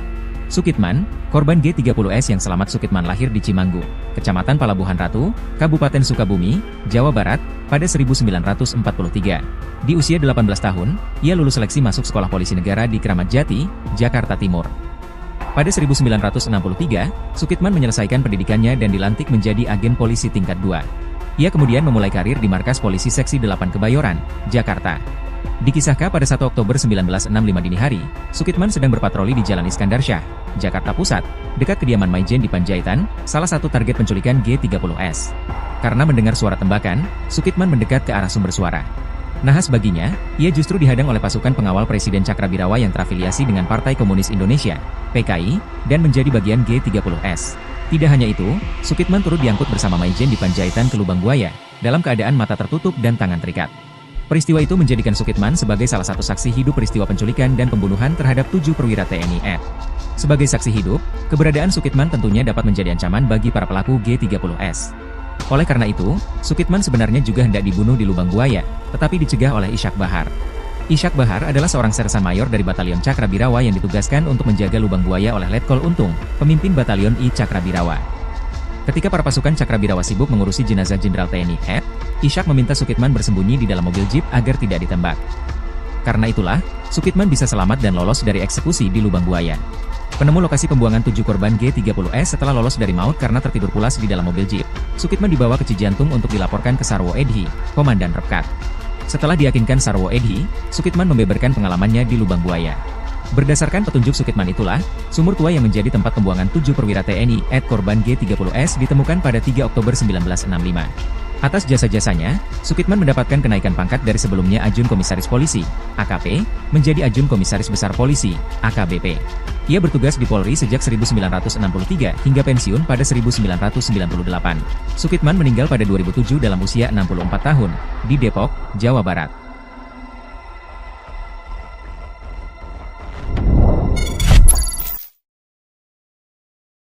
Peristiwa G30S PKI 1965 bisa terbilang hingga saat ini masih misterius siapa tokoh besar yang terlibat di baliknya. Bahkan dinilai dalangnya peristiwa gerakan 30 September G30S pada 30 September 1965 masih belum diketahui. Syam, Letkol Untung, Mayor Soejono, dan Pono dieksekusi mati, sementara Kolonel Abdul Latif dipenjara karena memimpin pasukan G30S. Mereka menolak untuk mengungkap dalang utama dan tujuan G30S hingga akhir hayat mereka. Dilansir dari berbagai sumber, sejumlah teori G30S 1965 pun muncul dari sejumlah sejarawan dan peneliti dari dalam maupun luar negeri. Berikut ini 5 teori G30S menurut Jurnal Sejarah Volume 9, Memandang Tragedi Nasional 1965 secara jernih dikutip dari Kesbangpol Jogja dan buku Dalih Pembunuhan Massal. Teori yang pertama ini diungkapkan oleh sejarawan Benedict Anderson dan Ruth E1 MCHE Pronunciation V. Menurut mereka, G30S berakar dari konflik internal di TNI Angkatan Darat. G30S dinilai sebagai pemberontakan para perwira muda TNI AD di Jawa Tengah yang muak dengan jenderal di Jakarta yang pro-barat. Mereka memandang Jenderal Ahmad Yani dan staf umumnya terlibat korupsi dan mengabaikan bekas anak buah mereka di Kodam Diponegoro, Jawa Tengah. Sejarawan lain, John Rosa, berpendapat perpecahan dalam tubuh TNI AD terjadi menjelang G30S. Setidaknya ada dua faksi yang sama-sama anti PKI, namun berbeda pandangan terhadap Presiden Soekarno. Kemudian teori kedua yakni diduga adanya keterlibatan Amerika Serikat melalui agen rahasia CIA. Peneliti Peter Dalescott dan Jeffrey Robinson berpendapat AS yang saat itu sedang perang dingin dengan Uni Soviet, khawatir jika Indonesia dikuasai oleh komunis. Diketahui, saat itu hubungan Uni Soviet dengan Indonesia cukup dekat, terutama setelah Uni Soviet mengirim senjata untuk membantu Indonesia dalam operasi melawan Belanda. Kedua peneliti itu berpendapat, CIA membantu TNI AD dan memberikan dana untuk menghancurkan PKI dan menjatuhkan Presiden Soekarno. Lalu teori yang ketiga menurut peneliti Indonesia, Nugroho Noto Susanto dan Ismail Saleh dalam buku Tragedi Nasional Percobaan KUP G30S PKI di Indonesia, 1968, menyebutkan bahwa kemungkinan PKI sebagai otak G30S. Menurut teori itu, tokoh PKI memanfaatkan unsur-unsur TNI untuk melancarkan kudeta. Mereka mendasarkan teori ini dari aktivitas PKI pada tahun 1956 hingga 1965. Kemudian lanjut pada teori keempat, dua peneliti Anthony C. Dake dan John Hughes mengungkapkan teorinya yang menyebut keterlibatan Presiden Soekarno dalam G30S. Menurutnya, G30S adalah skenario Presiden Soekarno untuk melenyapkan oposisi yang sebagian besar adalah TNI AD. Lanjut lagi teori yang kelima yakni seorang peneliti Brian May mengungkapkan teori tentang keterlibatan Soeharto dalam G30S. Menurutnya, Soeharto memiliki hubungan dekat dengan Letkol Untung dan Kolonel Abdul Latif. Sebelum G30S terjadi, Kolonel Abdul Latif yang mengetahui rencana itu kemudian melapor kepada Soeharto yang menjabat sebagai Mayor Jenderal TNI AD. Dalam kesaksiannya di persidangan tahun 1968, Kolonel Abdul Latif menemui Soeharto beberapa hari sebelum G30S terjadi. Teori ini juga menyoroti Soeharto yang tidak termasuk dalam daftar jenderal yang diculik, padahal ia adalah panglima pasukan penting di Jakarta. Disclaimer, 5 poin di atas hanya sebatas teori sebagai bahan diskusi, pembelajaran, dan bukan kepastian sebenarnya. Dalam G30S tidak pernah terungkap dalam pengadilan hingga saat ini. Pierre Andreas Tendean atau yang dikenal sebagai Kapten Pierre Tendean merupakan salah satu perwira TNI yang menjadi korban keganasan pasukan Cakrabirawa dalam peristiwa gerakan 30 September PKI, G30S PKI, tahun 1965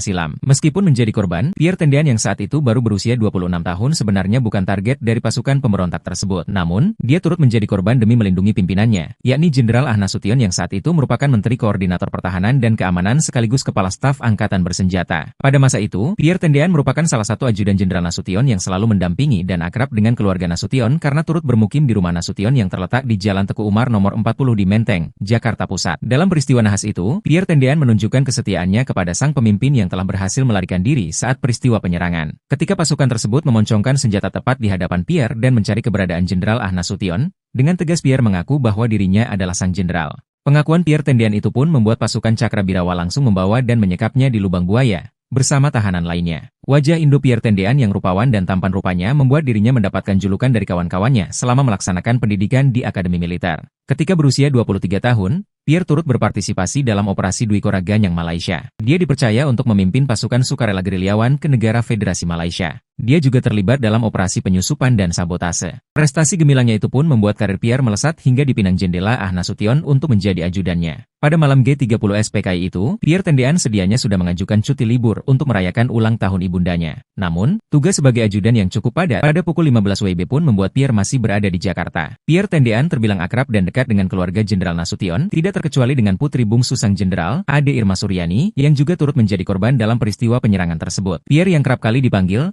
Om oleh anak-anak Jenderal Nasution tanpa sengaja berfoto bersama Ade Irma Suryani pada 1 Juli 1965 di acara pernikahan adik Pierre, Roswiati Tendean di Jakarta. Tak ada yang menyangka pula bahwa momen tersebut juga menjadi yang terakhir bagi Pierre dan keluarga sebelum diculik Cakrabirawa. Misteri kematian Letjen KKO Hartono, Jenderal Loyalis Soekarno yang pernah diminta berantas G30S PKI. Di balik tirai sejarah yang tebal, tersembunyi cerita misterius tentang seorang jenderal yang setia, namun hilang begitu saja dari ingatan bangsa. Namanya adalah Jenderal KKO Hartono, sosok jenderal yang dalam sejarahnya dikenal setia kepada Presiden Soekarno, namun tak pernah diabadikan dalam buku-buku sejarah. Dihimpun dari berbagai sumber, Hartono seorang pria dengan dedikasi yang tak tergoyahkan pada kemerdekaan Indonesia, memainkan peran penting dalam masa-masa gemilang militer Indonesia. Namun, keberaniannya dalam melawan rezim Orde Baru yang semakin otoriter membawa padanya nasib yang tragis. Setia pada Soekarno, Hartono tak ragu untuk menghadapi rezim yang mulai merangkul kekuasaan, menjadikan pengabdiannya pada sang proklamator sebagai pedoman utama dalam hidupnya dalam karir militer di Indonesia. Ketika tuduhan mengenai keterlibatan Soekarno dalam peristiwa Lubang Buaya menyeruak, Hartono dengan tegar menyatakan kesetiaannya pada Bung Karno, bahkan jika itu berarti melawan rezim yang baru berkuasa. Kematian misterius Hartono, dengan tembakan misterius yang mengecoh di bagian kepalanya, meninggalkan tanda tanya besar. Banyak kejanggalan yang mengitari kepergian sosok jenderal yang berani ini. Senjata dengan peredam yang ditemukan di dekatnya hanyalah satu dari banyak misteri yang mengitari kematian Jenderal Hartono. Diketahui Letjen KKO Hartono merupakan orang yang menjunjung tinggi loyalitas kepada Presiden Soekarno. Sepanjang hidupnya ia memiliki peran penting terhadap kemerdekaan Indonesia. Pria kelahiran 1927 itu menjabat sebagai Komandan KKO dan Panglima Angkatan Laut. Hartono banyak terlibat dalam memberantas kasus penting termasuk memberantas kasus G30 SPKI. Letjen KKO Hartono terkenal sebagai orang yang sangat setia pada Soekarno. Ketika Soekarno menemui dan meminta KKO menangani kasus yang menewaskan 7 jenderal, dengan lantang Hartono menyanggupinya. Gejolak memanas Orde Baru menjadi titik balik memanasnya politik di Indonesia. Soekarno mendapatkan banyak tuduhan atas kejadian di Lubang Buaya itu. Hartono yang senantiasa setia kepadanya meminta izin untuk melawan rezim Soeharto. Pejah gesang melu, hidup mati ikut Bung Karno. Putih kata Bung Karno, putih kata KKO. Hitam kata Bung Karno, hitam kata KKO, tukas Hartono dalam menjalankan misinya. Nyatanya hadirnya Hartono di samping Soekarno seakan menjadi ancaman dan Hartono dipindahkan ke Kedutaan Besar Korea Utara pada tanggal 9 November tahun 1968. Hartono dan KKO merasa ada yang ingin menyingkirkannya secara perlahan. Dalam tugasnya serta pertemuan Dubes se-Asia Pasifik, Hartono dipanggil kembali ke Indonesia. Tak lama berselang, Hartono ditemukan meninggal dengan luka tembakan pada bagian kepala dan ditemukan pistol dengan peredam di sampingnya. Letjen KKO Hartono dimakamkan di Kalibata pada tanggal 7 Januari tahun 1971.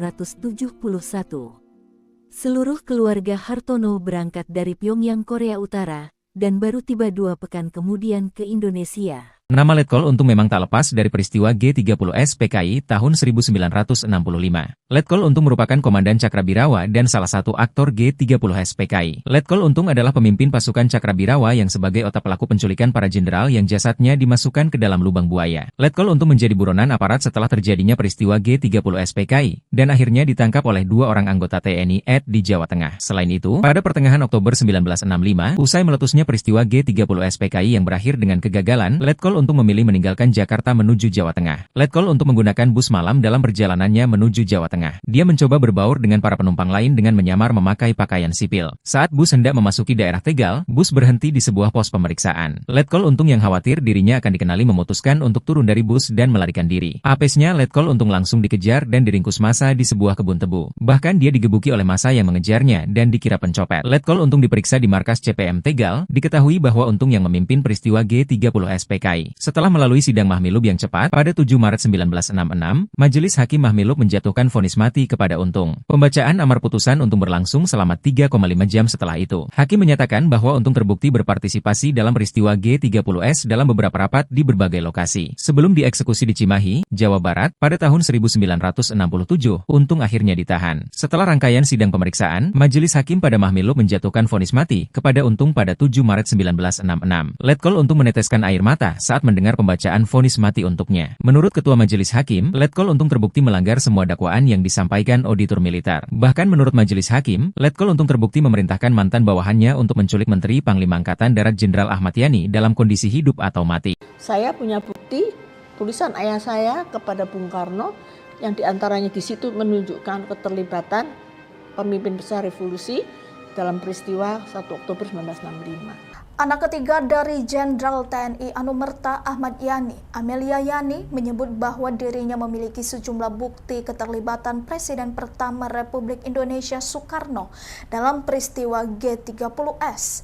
Adapun bukti yang dimilikinya berbentuk tulisan tangan dari sang ayah Jenderal Ahmad Yani.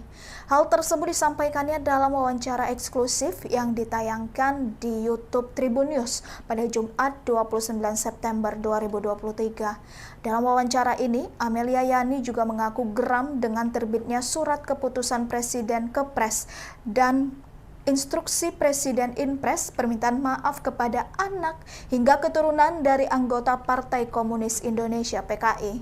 Amelia menyebut salah satu aturan yang membuatnya tidak terima adalah Inpres nomor 2 tahun 2023, yakni terkait pemerintah memberikan santunan dan bantuan kepada keturunan PKI. Ikuti terus berita menarik lainnya.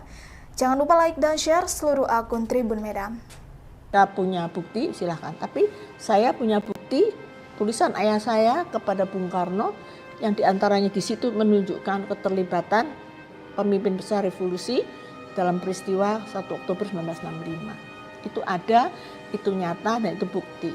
Maka kami bersama dengan Alam Syah, Bapak Alam Syah, itu menggugat Presiden Republik Indonesia ke Mahkamah Agung agar supaya Inpres ini dicabut.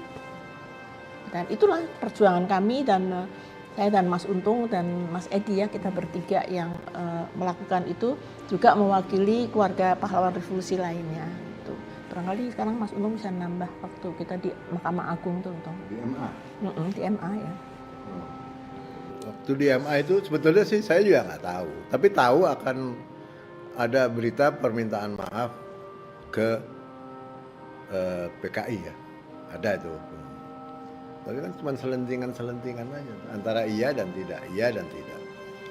Tiba-tiba keluarlah itu namanya surat Kepres nomor 17 sama Inpres nomor 2. Nggak usah dibaca semua lah, dibaca ini aja, dibaca sebagian ini aja.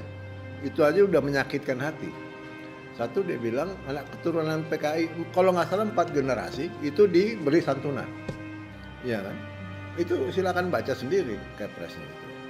Ada satu lagi, ini kan Kepres ini kan yang buat tim, ya, termasuk Komnas HAM di situ ada juga, kalau nggak salah, ya kan? Komnas HAM ada di sebelah, 4-5 rumah dari sini, nggak jauh kan? Apa yang terjadi di sini, ya, ini bukti loh, bukti. Ini sejarah, ini adalah tragedi nasional loh ini, bukan tragedi kampungan ini, tidak. Yang jadi korban jenderal, ada 6 jenderal yang jadi korban, 2 perwira di Jogja, 1 perwira muda di Artendia. Ini ada yang nggak benar kan gitu, ada yang nggak benar.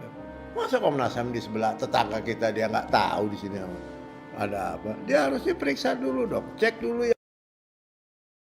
Momen peristiwa gerakan 30 September 1965 atau yang dikenal dengan sebutan G30 SPKI merupakan salah satu peristiwa kelam dalam sejarah Republik Indonesia. Di malam itu, sebanyak 6 jenderal dan perwira pertama Angkatan Darat menjadi korban. Para perwira ini diculik dari kediamannya lalu dibawa ke sebuah daerah bernama Lubang Buaya. Di sana jenazah mereka dimasukkan ke dalam sumur kecil. Mereka ialah Jenderal Anumerta Ahmad Yani, Letjen Anumerta Suprapto, Letjen Anumerta Siswondo Parman, Maijen Anumerta Donald Ishak Panjaitan, Maijen Anumerta Sutoyo Siswo Miharjo, Maijen Anumerta Mas Tirto Darmo Haryono, dan Kapten Anumerta Pierre Tendean. Dilansir dari berbagai sumber, TNI Angkatan Darat menuding PKI sebagai dalang dibalik penculikan para jenderal itu hingga tersebutlah istilah G30 SPKI. Adalah Maijen Soeharto yang berperan dalam situasi krisis tersebut. Saat peristiwa G30 SPKI meletus, Soeharto menjabat sebagai Panglima Kostrat. Para perwira tinggi Angkatan Darat menggelar rapat menyikapi situasi penculikan para jenderal pada 1 Oktober 1965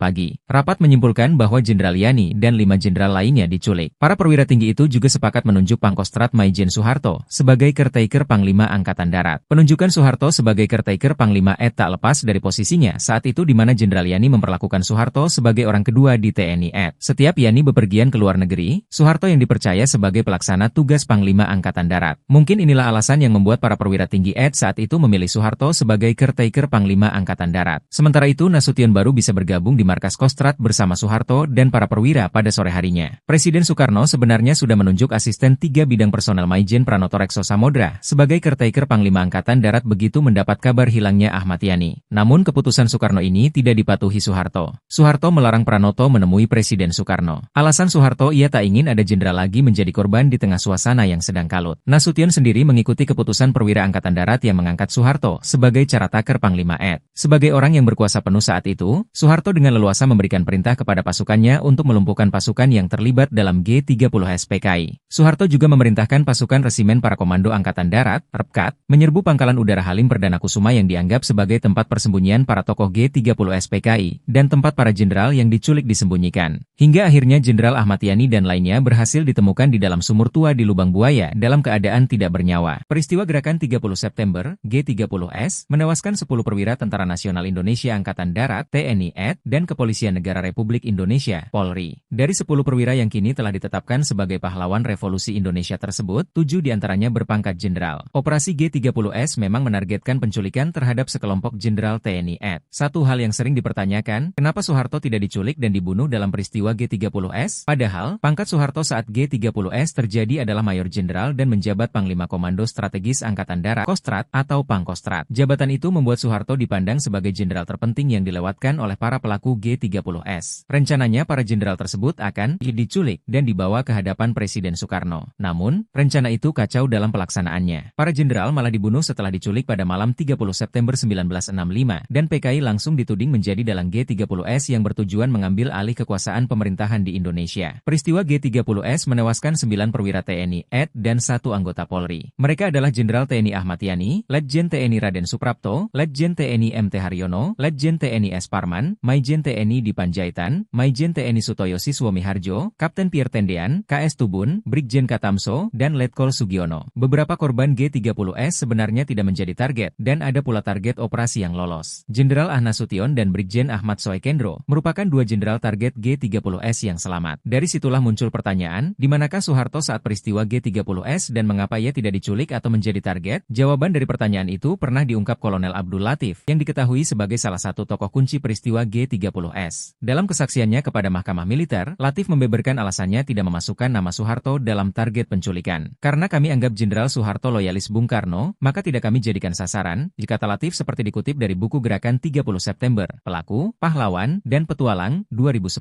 Dapat disimpulkan bahwa Soeharto tidak diculik dan dibunuh oleh PKI, karena dianggap sebagai loyalis Presiden Soekarno dan bukan anggota Dewan Jenderal, sehingga tidak masuk dalam daftar target operasi G30S. Latif juga bersaksi bahwa ia memberitahu Soeharto soal rencana penculikan sejumlah jenderal. Langkah ini dilakukan Latif setelah laporannya tidak ditanggapi oleh Pangdam Jaya Maijen Umar Wirahadi Kusumah dan Pangdam Brawijaya Maijen Jenderal Basuki Rahmat. Soeharto juga mengakui ia bertemu dengan Latif menjelang peristiwa G30S. Namun, kesaksiannya terkait pertemuan itu yang berubah-ubah. Dalam wawancara dengan Der Spiegel pada 19 Juni 1970, Soeharto mengaku ditemui di RSPAD Gatot Subroto oleh Latif pada malam 30 September 1965. Katanya, Latif tidak memberi informasi apa-apa, malah akan membunuhnya saat itu juga. Peristiwa G30S PKI atau Gerakan 30 September 1965 yang didalangi Partai Komunis Indonesia (PKI) menjadi cerita kelam dalam perjalanan bangsa Indonesia. Peristiwa itu menyeret pasukan Cakrabirawa, satuan yang dibentuk khusus untuk melindungi atau mengamankan Presiden RI, saat itu Soekarno dan keluarganya. Nama Cakrabirawa pun tercoreng usai peristiwa penculikan para jenderal pahlawan revolusi. Mereka dianggap terlibat dalam peristiwa itu hingga harus dihukum dan dikutuk karena perbuatannya. Hingga sekarang, pasukan Cakrabirawa masih mendapat stigma buruk di masyarakat karena banyak narasi yang menyudutkan mereka melalui bermacam media. Dilansir dari Tribun Medan Sabtu, 28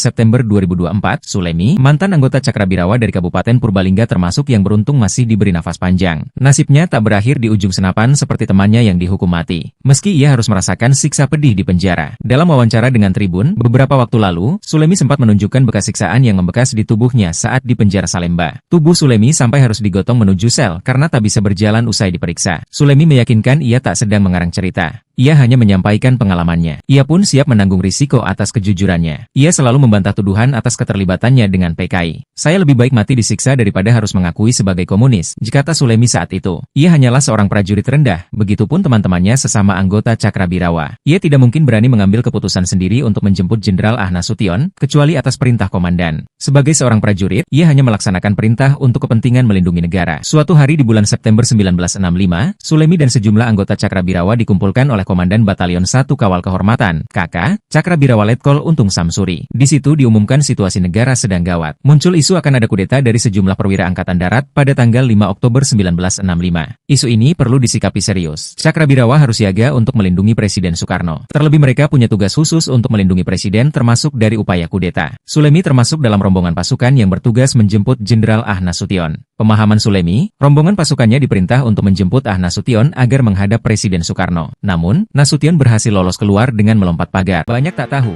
polisi Sukitman saksi hidup G30S PKI diselamatkan Cakrabirawa Sersan Ishak Bahar. Dalam peristiwa gerakan 30 September, G30S, di Jakarta pada tahun 1965, ada sosok polisi bernama Sukitman yang terlibat secara tidak sengaja. Dihimpun dari berbagai sumber, Sukitman adalah seorang polisi muda yang sempat ikut diculik ke lubang buaya di Cipayung, Jakarta Timur, bersama para jenderal TNI AD. Sukitman tidak hanya menjadi saksi hidup peristiwa G30S, tetapi juga berperan dalam penemuan sumur tua di lubang buaya, yang menjadi lokasi pembuangan 7 jenazah anggota TNI AD korban G30S. Sukitman, korban G30S yang selamat Sukitman lahir di Cimanggu, Kecamatan Palabuhan Ratu, Kabupaten Sukabumi, Jawa Barat, pada 1943.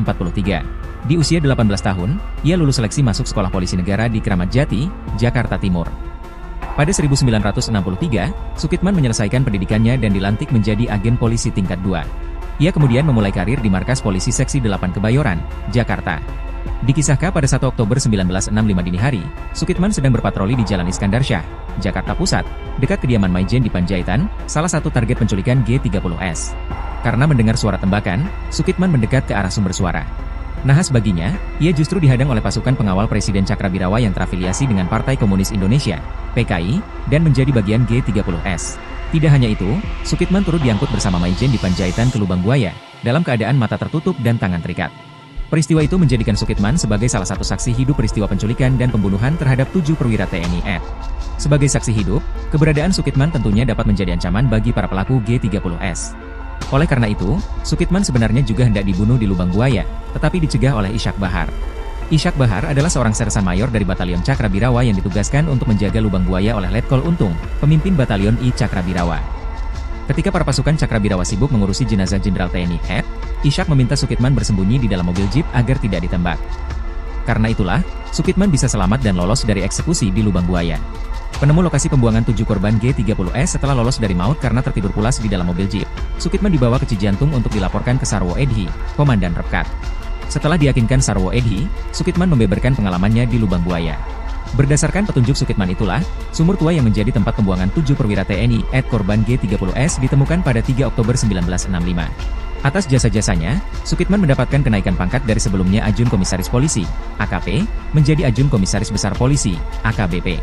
Ia bertugas di Polri sejak 1963 hingga pensiun pada 1998.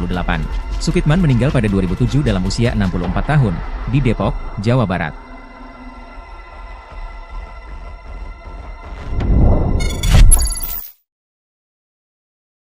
Peristiwa G30S PKI 1965 bisa terbilang hingga saat ini masih misterius siapa tokoh besar yang terlibat di baliknya. Bahkan dinilai dalangnya peristiwa gerakan 30 September G30S pada 30 September 1965 masih belum diketahui. Syam, Letkol Untung, Mayor Soejono, dan Pono dieksekusi mati, sementara Kolonel Abdul Latif dipenjara karena memimpin pasukan G30S. Mereka menolak untuk mengungkap dalang utama dan tujuan G30S hingga akhir hayat mereka. Dilansir dari berbagai sumber, sejumlah teori G30S 1965 pun muncul dari sejumlah sejarawan dan peneliti dari dalam maupun luar negeri. Berikut ini 5 teori G30S menurut Jurnal Sejarah Volume 9, memandang tragedi nasional 1965 secara jernih dikutip dari Kes Bangpol Jogja dan buku Dalih Pembunuhan Massal. Teori yang pertama ini diungkapkan oleh sejarawan Benedict Anderson dan Ruth S1 MCHE Pronunciation V. Menurut mereka, G30S berakar dari konflik internal di TNI Angkatan Darat. G30S dinilai sebagai pemberontakan para perwira muda TNI AD di Jawa Tengah yang muak dengan jenderal di Jakarta yang pro-barat. Mereka memandang Jenderal Ahmad Yani dan staf umumnya terlibat korupsi dan mengabaikan bekas anak buah mereka di Kodam Diponegoro, Jawa Tengah. Sejarawan lain, John Rosa, berpendapat perpecahan dalam tubuh TNI AD terjadi menjelang G30S. Setidaknya ada dua faksi yang sama-sama anti PKI, namun berbeda pandangan terhadap Presiden Soekarno. Kemudian teori kedua yakni diduga adanya keterlibatan Amerika Serikat melalui agen rahasia CIA. Peneliti Peter Daleskat dan Jeffrey Robinson berpendapat AS yang saat itu sedang perang dingin dengan Uni Soviet, khawatir jika Indonesia dikuasai oleh komunis. Diketahui, saat itu hubungan Uni Soviet dengan Indonesia cukup dekat, terutama setelah Uni Soviet mengirim senjata untuk membantu Indonesia dalam operasi melawan Belanda. Kedua peneliti itu berpendapat, CIA membantu TNI AD dan memberikan dana untuk menghancurkan PKI dan menjatuhkan Presiden Soekarno. Lalu teori yang ketiga menurut peneliti Indonesia, Nugroho Noto Susanto dan Ismail Saleh dalam buku Tragedi Nasional Percobaan KUP G30S PKI di Indonesia, 1968, menyebutkan bahwa kemungkinan PKI sebagai otak G30S. Menurut teori itu, tokoh PKI memanfaatkan unsur-unsur TNI untuk melancarkan kudeta. Mereka mendasarkan teori ini dari aktivitas PKI pada tahun 1956 hingga 1965. Kemudian lanjut pada teori keempat, dua peneliti Anthony C. Dake dan John Hughes mengungkapkan teorinya yang menyebut keterlibatan Presiden Soekarno dalam G30S. Menurutnya, G30S adalah skenario Presiden Soekarno untuk melenyapkan oposisi yang sebagian besar adalah TNI AD. Lanjut lagi teori yang kelima yakni seorang peneliti Brian May mengungkapkan teori tentang keterlibatan Soeharto dalam G30S. Menurutnya, Soeharto memiliki hubungan dekat dengan Letkol Untung dan Kolonel Abdul Latif. Sebelum G30S terjadi, Kolonel Abdul Latif yang mengetahui rencana itu kemudian melapor kepada Soeharto yang menjabat sebagai Mayor Jenderal TNI AD. Dalam kesaksiannya di persidangan tahun 1968, Kolonel Abdul Latif menemui Soeharto beberapa hari sebelum G30S terjadi. Teori ini juga menyoroti Soeharto yang tidak termasuk dalam daftar jenderal yang diculik, padahal ia adalah panglima pasukan penting di Jakarta. Disclaimer, 5 poin di atas hanya sebatas teori sebagai bahan diskusi, pembelajaran dan bukan kepastian sebenarnya. Dalam G30S tidak pernah terungkap dalam pengadilan hingga saat ini. Pierre Andreas Tendean atau yang dikenal sebagai Kapten Pierre Tendean merupakan salah satu perwira TNI yang menjadi korban keganasan pasukan Cakrabirawa dalam peristiwa gerakan 30 September PKI, G30S PKI, tahun 1965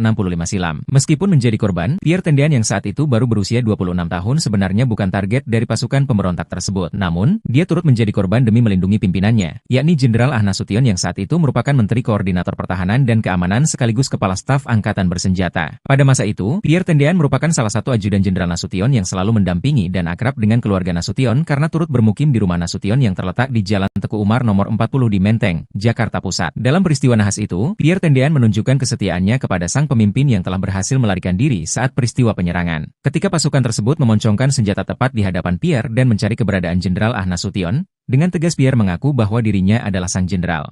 Pengakuan Pierre Tendean itu pun membuat pasukan Cakrabirawa langsung membawa dan menyekapnya di lubang buaya bersama tahanan lainnya. Wajah Indo Pierre Tendean yang rupawan dan tampan rupanya membuat dirinya mendapatkan julukan dari kawan-kawannya selama melaksanakan pendidikan di Akademi Militer. Ketika berusia 23 tahun, Pierre turut berpartisipasi dalam operasi Dwi Korra Ganyang Malaysia. Dia dipercaya untuk memimpin pasukan sukarela gerilyawan ke negara Federasi Malaysia. Dia juga terlibat dalam operasi penyusupan dan sabotase. Prestasi gemilangnya itu pun membuat karir Pierre melesat hingga dipinang jendela Ahmad Nasution untuk menjadi ajudannya. Pada malam G30S PKI itu, Pierre Tendean sedianya sudah mengajukan cuti libur untuk merayakan ulang tahun ibundanya. Namun, tugas sebagai ajudan yang cukup padat pada pukul 15 WIB pun membuat Pierre masih berada di Jakarta. Pierre Tendean terbilang akrab dan dekat dengan keluarga Jenderal Nasution, tidak terkecuali dengan putri bungsu sang jenderal, Ade Irma Suryani, yang juga turut menjadi korban dalam peristiwa penyerangan tersebut. Pierre yang kerap kali dipanggil Om oleh anak-anak Jenderal Nasution tanpa sengaja berfoto bersama Ade Irma Suryani pada 1 Juli 1965 di acara pernikahan adik Pierre, Rose Wiyati Tendean di Jakarta. Tak ada yang menyangka pula bahwa momen tersebut juga menjadi yang terakhir bagi Pierre dan keluarga sebelum diculik Cakrabirawa. Misteri kematian Letjen KKO Hartono, Jenderal Loyalis Soekarno yang pernah diminta berantas G30S PKI. Di balik tirai sejarah yang tebal, tersembunyi cerita misterius tentang seorang jenderal yang setia, namun hilang begitu saja dari ingatan bangsa. Namanya adalah Jenderal KKO Hartono, sosok jenderal yang dalam sejarahnya dikenal setia kepada Presiden Soekarno, namun tak pernah diabadikan dalam buku-buku sejarah. Dihimpun dari berbagai sumber, Hartono seorang pria dengan dedikasi yang tak tergoyahkan pada kemerdekaan Indonesia, memainkan peran penting dalam masa-masa gemilang militer Indonesia.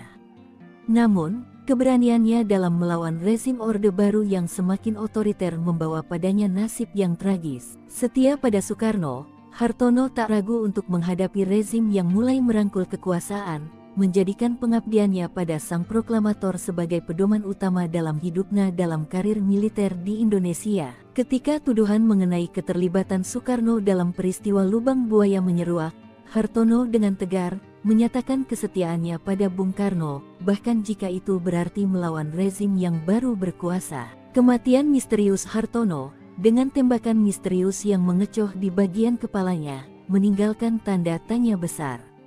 Banyak kejanggalan yang mengitari kepergian sosok jenderal yang berani ini. Senjata dengan peredam yang ditemukan di dekatnya hanyalah satu dari banyak misteri yang mengitari kematian Jenderal Hartono. Diketahui Letjen KKO Hartono merupakan orang yang menjunjung tinggi loyalitas kepada Presiden Soekarno. Sepanjang hidupnya ia memiliki peran penting terhadap kemerdekaan Indonesia. Pria kelahiran 1927 itu menjabat sebagai Komandan KKO dan Panglima Angkatan Laut. Hartono banyak terlibat dalam memberantas kasus penting termasuk memberantas kasus G30 SPKI. Letjen KKO Hartono terkenal sebagai orang yang sangat setia pada Soekarno. Ketika Soekarno menemui dan meminta KKO menangani kasus yang menewaskan 7 jenderal, dengan lantang Hartono menyanggupinya. Gejolak memanas Orde Baru menjadi titik balik memanasnya politik di Indonesia. Soekarno mendapatkan banyak tuduhan atas kejadian di Lubang Buaya itu. Hartono yang senantiasa setia kepadanya meminta izin untuk melawan rezim Soeharto. Pejah gesang melu, hidup mati ikut Bung Karno. Putih kata Bung Karno, putih kata KKO. Hitam kata Bung Karno, hitam kata KKO, tukas Hartono dalam menjalankan misinya. Nyatanya hadirnya Hartono di samping Soekarno seakan menjadi ancaman dan Hartono dipindahkan ke Kedutaan Besar Korea Utara pada tanggal 9 November tahun 1968. Hartono dan KKO merasa ada yang ingin menyingkirkannya secara perlahan. Dalam tugasnya serta pertemuan Dubes se-Asia Pasifik, Hartono dipanggil kembali ke Indonesia. Tak lama berselang, Hartono ditemukan meninggal dengan luka tembakan pada bagian kepala dan ditemukan pistol dengan peredam di sampingnya. Letjen KKO Hartono dimakamkan di Kalibata pada tanggal 7 Januari tahun 1971. Seluruh keluarga Hartono berangkat dari Pyongyang, Korea Utara, dan baru tiba 2 pekan kemudian ke Indonesia. Nama Letkol Untung memang tak lepas dari peristiwa G30 SPKI tahun 1965. Letkol Untung merupakan komandan Cakrabirawa dan salah satu aktor G30 SPKI. Letkol Untung adalah pemimpin pasukan Cakrabirawa yang sebagai otak pelaku penculikan para jenderal yang jasadnya dimasukkan ke dalam lubang buaya. Letkol Untung menjadi buronan aparat setelah terjadinya peristiwa G30 SPKI, dan akhirnya ditangkap oleh 2 orang anggota TNI AD di Jawa Tengah. Selain itu, pada pertengahan Oktober 1965, usai meletusnya peristiwa G30 SPKI yang berakhir dengan kegagalan, Letkol Untung memilih meninggalkan Jakarta menuju Jawa Tengah. Letkol Untung menggunakan bus malam dalam perjalanannya menuju Jawa Tengah. Dia mencoba berbaur dengan para penumpang lain dengan menyamar memakai pakaian sipil. Saat bus hendak memasuki daerah Tegal, bus berhenti di sebuah pos pemeriksaan. Letkol Untung yang khawatir dirinya akan dikenali memutuskan untuk turun dari bus dan melarikan diri. Apesnya Letkol Untung langsung dikejar dan diringkus massa di sebuah kebun tebu. Bahkan dia digebuki oleh massa yang mengejarnya dan dikira pencopet. Letkol Untung diperiksa di markas CPM Tegal. Diketahui bahwa Untung yang memimpin peristiwa G30 SPKI. Setelah melalui sidang Mahmilub yang cepat, pada 7 Maret 1966, Majelis Hakim Mahmilub menjatuhkan vonis mati kepada Untung. Pembacaan amar putusan Untung berlangsung selama 3,5 jam setelah itu. Hakim menyatakan bahwa Untung terbukti berpartisipasi dalam peristiwa G30S dalam beberapa rapat di berbagai lokasi. Sebelum dieksekusi di Cimahi, Jawa Barat, pada tahun 1967, Untung akhirnya ditahan. Setelah rangkaian sidang pemeriksaan, Majelis Hakim pada Mahmilub menjatuhkan vonis mati kepada Untung pada 7 Maret 1966. Letkol Untung meneteskan air mata saat mendengar pembacaan vonis mati untuknya. Menurut Ketua Majelis Hakim, Letkol Untung terbukti melanggar semua dakwaan yang disampaikan auditor militer. Bahkan menurut Majelis Hakim, Letkol Untung terbukti memerintahkan mantan bawahannya untuk menculik Menteri Panglima Angkatan Darat Jenderal Ahmad Yani dalam kondisi hidup atau mati. Saya punya bukti tulisan ayah saya kepada Bung Karno yang diantaranya di situ menunjukkan keterlibatan pemimpin besar revolusi dalam peristiwa 1 Oktober 1965. Anak ketiga dari Jenderal TNI Anumerta Ahmad Yani, Amelia Yani, menyebut bahwa dirinya memiliki sejumlah bukti keterlibatan Presiden pertama Republik Indonesia Soekarno dalam peristiwa G30S. Adapun bukti yang dimilikinya berbentuk tulisan tangan dari sang ayah Jenderal Ahmad Yani. Hal tersebut disampaikannya dalam wawancara eksklusif yang ditayangkan di YouTube Tribun News pada Jumat 29 September 2023. Dalam wawancara ini, Amelia Yani juga mengaku geram dengan terbitnya surat keputusan Presiden Kepres dan Instruksi Presiden Inpres permintaan maaf kepada anak hingga keturunan dari anggota Partai Komunis Indonesia (PKI). Amelia menyebut salah satu aturan yang membuatnya tidak terima adalah Inpres nomor 2 tahun 2023, yakni terkait pemerintah memberikan santunan dan bantuan kepada keturunan PKI. Ikuti terus berita menarik lainnya. Jangan lupa like dan share seluruh akun Tribun Medan. Kita punya bukti, silahkan. Tapi saya punya bukti tulisan ayah saya kepada Bung Karno yang diantaranya di situ menunjukkan keterlibatan pemimpin besar revolusi dalam peristiwa 1 Oktober 1965. Itu ada, itu nyata, dan itu bukti.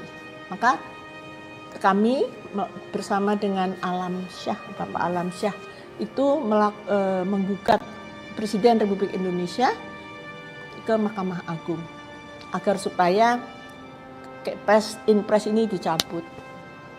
Dan itulah perjuangan kami, dan saya dan Mas Untung dan Mas Edi, ya, kita bertiga yang melakukan itu, juga mewakili keluarga pahlawan revolusi lainnya. Itu barangkali sekarang Mas Untung bisa nambah waktu kita di Mahkamah Agung tuh, Untung. Di MA. Di MA, ya. Waktu di MA itu sebetulnya sih saya juga nggak tahu, tapi tahu akan ada berita permintaan maaf ke PKI, ya, ada itu.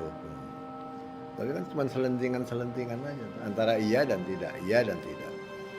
Tiba-tiba keluarlah itu namanya surat Kepres nomor 17 sama Inpres nomor 2. Nggak usah dibaca semua lah, dibaca ini aja, dibaca sebagian ini aja. Itu aja udah menyakitkan hati. Satu, dia bilang anak keturunan PKI, kalau nggak salah 4 generasi, itu diberi santunan. Iya kan? Itu silakan baca sendiri Kepresnya itu. Ada satu lagi, ini kan Kepres ini kan yang buat tim, ya. Termasuk Komnas HAM di situ ada juga, kalau nggak salah. Iya kan? Komnas HAM ada di sebelah, 4-5 rumah dari sini. Nggak jauh kan? Apa yang terjadi di sini, ya, ini bukti loh, bukti. Ini sejarah, ini adalah tragedi nasional loh ini, bukan tragedi kampungan ini, tidak. Yang jadi korban jenderal, ada 6 jenderal yang jadi korban, 2 perwira di Jogja, 1 perwira muda di Artendia. Ini ada yang nggak benar kan gitu, ada yang nggak benar. Masa Komnas HAM di sebelah tetangga kita dia nggak tahu di sini ada apa? Dia harus diperiksa dulu dong, cek dulu, ya. Momen peristiwa gerakan 30 September 1965 atau yang dikenal dengan sebutan G30 SPKI merupakan salah satu peristiwa kelam dalam sejarah Republik Indonesia. Di malam itu, sebanyak 6 jenderal dan perwira pertama Angkatan Darat menjadi korban. Para perwira ini diculik dari kediamannya lalu dibawa ke sebuah daerah bernama Lubang Buaya. Di sana jenazah mereka dimasukkan ke dalam sumur kecil. Mereka ialah Jenderal Anumerta Ahmad Yani, Letjen Anumerta Suprapto, Letjen Anumerta Siswondo Parman, Maijen Anumerta Donald Ishak Panjaitan, Maijen Anumerta Sutoyo Siswo Miharjo, Maijen Anumerta Mas Tirto Darmo Haryono, dan Kapten Anumerta Pierre Tendean. Dilansir dari berbagai sumber, TNI Angkatan Darat menuding PKI sebagai dalang dibalik penculikan para jenderal itu, hingga tersebutlah istilah G30 SPKI. Adalah Maijen Soeharto yang berperan dalam situasi krisis tersebut. Saat peristiwa G30 SPKI meletus, Soeharto menjabat sebagai Panglima Kostrat. Para perwira tinggi Angkatan Darat menggelar rapat menyikapi situasi penculikan para jenderal pada 1 Oktober 1965 pagi. Rapat menyimpulkan bahwa Jenderal Yani dan 5 jenderal lainnya diculik. Para perwira tinggi itu juga sepakat menunjuk Pangkostrat Maijen Soeharto sebagai caretaker Panglima Angkatan Darat. Penunjukan Soeharto sebagai caretaker Panglima tak lepas dari posisinya saat itu di mana Jenderal Yani memperlakukan Soeharto sebagai orang kedua di TNI. Setiap Yani bepergian ke luar negeri, Soeharto yang dipercaya sebagai pelaksana pelaksana tugas Panglima Angkatan Darat. Mungkin inilah alasan yang membuat para perwira tinggi ED saat itu memilih Soeharto sebagai caretaker Panglima Angkatan Darat. Sementara itu, Nasution baru bisa bergabung di markas Kostrad bersama Soeharto dan para perwira pada sore harinya. Presiden Soekarno sebenarnya sudah menunjuk asisten 3 bidang personel Maijen Pranoto Rekso Samodra sebagai caretaker Panglima Angkatan Darat begitu mendapat kabar hilangnya Ahmad Yani. Namun keputusan Soekarno ini tidak dipatuhi Soeharto. Soeharto melarang Pranoto menemui Presiden Soekarno. Alasan Soeharto, ia tak ingin ada jenderal lagi menjadi korban di tengah suasana yang sedang kalut. Nasution sendiri mengikuti keputusan perwira Angkatan Darat yang mengangkat Soeharto sebagai caretaker Panglima ED. Sebagai orang yang berkuasa penuh saat itu, Soeharto dengan leluasa memberikan perintah kepada pasukannya untuk melumpuhkan pasukan yang terlibat dalam G30 SPKI. Soeharto juga memerintahkan pasukan Resimen Para Komando Angkatan Darat, RPKAT, menyerbu Pangkalan Udara Halim Perdana Kusuma yang dianggap sebagai tempat persembunyian para tokoh G30 SPKI dan tempat para jenderal yang diculik disembunyikan. Hingga akhirnya Jenderal Ahmad Yani dan lainnya berhasil ditemukan di dalam sumur tua di Lubang Buaya dalam keadaan tidak bernyawa. Peristiwa Gerakan 30 September, G30S, menewaskan 10 perwira Tentara Nasional Indonesia Angkatan Darat, TNI AD, dan Kepolisian Negara Republik Indonesia, Polri. Dari 10 perwira yang kini telah ditetapkan sebagai pahlawan revolusi Indonesia tersebut, 7 diantaranya berpangkat jenderal. Operasi G30S memang menargetkan penculikan terhadap sekelompok jenderal TNI AD. Satu hal yang sering dipertanyakan, kenapa Soeharto tidak diculik dan dibunuh dalam peristiwa G30S? Padahal, pangkat Soeharto saat G30S terjadi adalah Mayor Jenderal dan menjabat Panglima Komando Strategis Angkatan Darat, Kostrad atau Pangkostrat. Jabatan itu membuat Soeharto dipandang sebagai jenderal terpenting yang dilewatkan oleh para pelaku G30S. Rencananya para jenderal tersebut akan diculik dan dibawa ke hadapan Presiden Soekarno. Namun, rencana itu kacau dalam pelaksanaannya. Para jenderal malah dibunuh setelah diculik pada malam 30 September 1965 dan PKI langsung dituding menjadi dalang G30S yang bertujuan mengambil alih kekuasaan pemerintahan di Indonesia. Peristiwa G30S menewaskan 9 perwira TNI AD dan 1 anggota Polri. Mereka adalah Jenderal TNI Ahmad Yani, Letjen TNI Raden Suprapto, Letjen TNI MT Haryono, Letjen TNI S. Parman, Maijen TNI Dipanjaitan, Maijen TNI Sutoyo Siswomi Harjo, Kapten Pierre Tendean, KS Tubun, Brigjen Katamso, dan Letkol Sugiono. Beberapa korban G30S sebenarnya tidak menjadi target, dan ada pula target operasi yang lolos. Jenderal Ah Nasution dan Brigjen Ahmad Soekendro merupakan 2 jenderal target G30S yang selamat. Dari situlah muncul pertanyaan, di manakah Soeharto saat peristiwa G30S dan mengapa ia tidak diculik atau menjadi target? Jawaban dari pertanyaan itu pernah diungkap Kolonel Abdul Latif, yang diketahui sebagai salah satu tokoh kunci peristiwa G30S. Dalam kesaksiannya kepada Mahkamah Militer, Latif membeberkan alasannya tidak memasukkan nama Soeharto dalam target penculikan. Karena kami anggap Jenderal Soeharto loyalis Bung Karno, maka tidak kami jadikan sasaran, kata Latif seperti dikutip dari buku Gerakan 30 September, Pelaku, Pahlawan, dan Petualang, 2010. Dapat disimpulkan bahwa Soeharto tidak diculik dan dibunuh oleh PKI, karena dianggap sebagai loyalis Presiden Soekarno dan bukan anggota Dewan Jenderal, sehingga tidak masuk dalam daftar target operasi G30S. Latif juga bersaksi bahwa ia memberitahu Soeharto soal rencana penculikan sejumlah jenderal. Langkah ini dilakukan Latif setelah laporannya tidak ditanggapi oleh Pangdam Jaya Maijen Umar Wirahadi Kusumah dan Pangdam Brawijaya Maijen Jenderal Basuki Rahmat. Soeharto juga mengakui ia bertemu dengan Latif menjelang peristiwa G30S. Namun, kesaksiannya terkait pertemuan itu yang berubah-ubah. Dalam wawancara dengan Der Spiegel pada 19 Juni 1970, Soeharto mengaku ditemui di RSPAD Gatot Subroto oleh Latif pada malam 30 September 1965. Katanya, Latif tidak memberi informasi apa-apa, malah akan membunuhnya saat itu juga. Peristiwa G30S PKI atau Gerakan 30 September 1965 yang didalangi Partai Komunis Indonesia (PKI) menjadi cerita kelam dalam perjalanan bangsa Indonesia. Peristiwa itu menyeret pasukan Cakrabirawa, satuan yang dibentuk khusus untuk melindungi atau mengamankan Presiden RI, saat itu Soekarno dan keluarganya. Nama Cakrabirawa pun tercoreng usai peristiwa penculikan para jenderal pahlawan revolusi. Mereka dianggap terlibat dalam peristiwa itu hingga harus dihukum dan dikutuk karena perbuatannya. Hingga sekarang, pasukan Cakrabirawa masih mendapat stigma buruk di masyarakat karena banyak narasi yang menyudutkan mereka melalui bermacam media. Dilansir dari Tribun Medan Sabtu, 28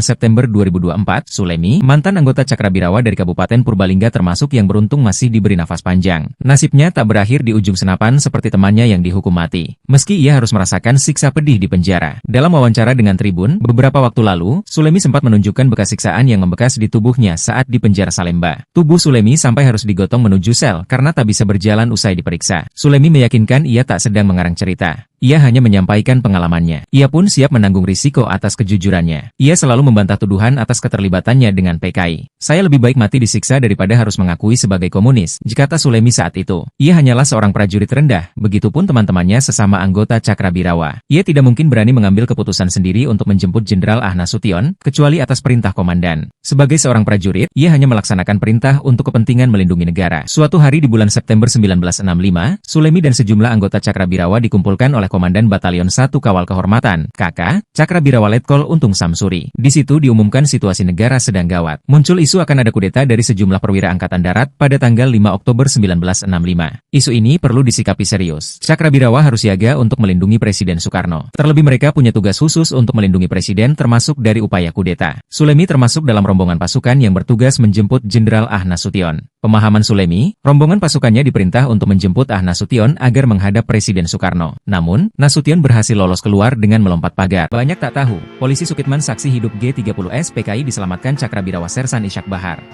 Dalam peristiwa gerakan 30 September, G30S, di Jakarta pada tahun 1965, ada sosok polisi bernama Sukitman yang terlibat secara tidak sengaja. Dihimpun dari berbagai sumber, Sukitman adalah seorang polisi muda yang sempat ikut diculik ke lubang buaya di Cipayung, Jakarta Timur, bersama para jenderal TNI AD. Sukitman tidak hanya menjadi saksi hidup peristiwa G30S, tetapi juga berperan dalam penemuan sumur tua di lubang buaya, yang menjadi lokasi pembuangan 7 jenazah anggota TNI AD korban G30S.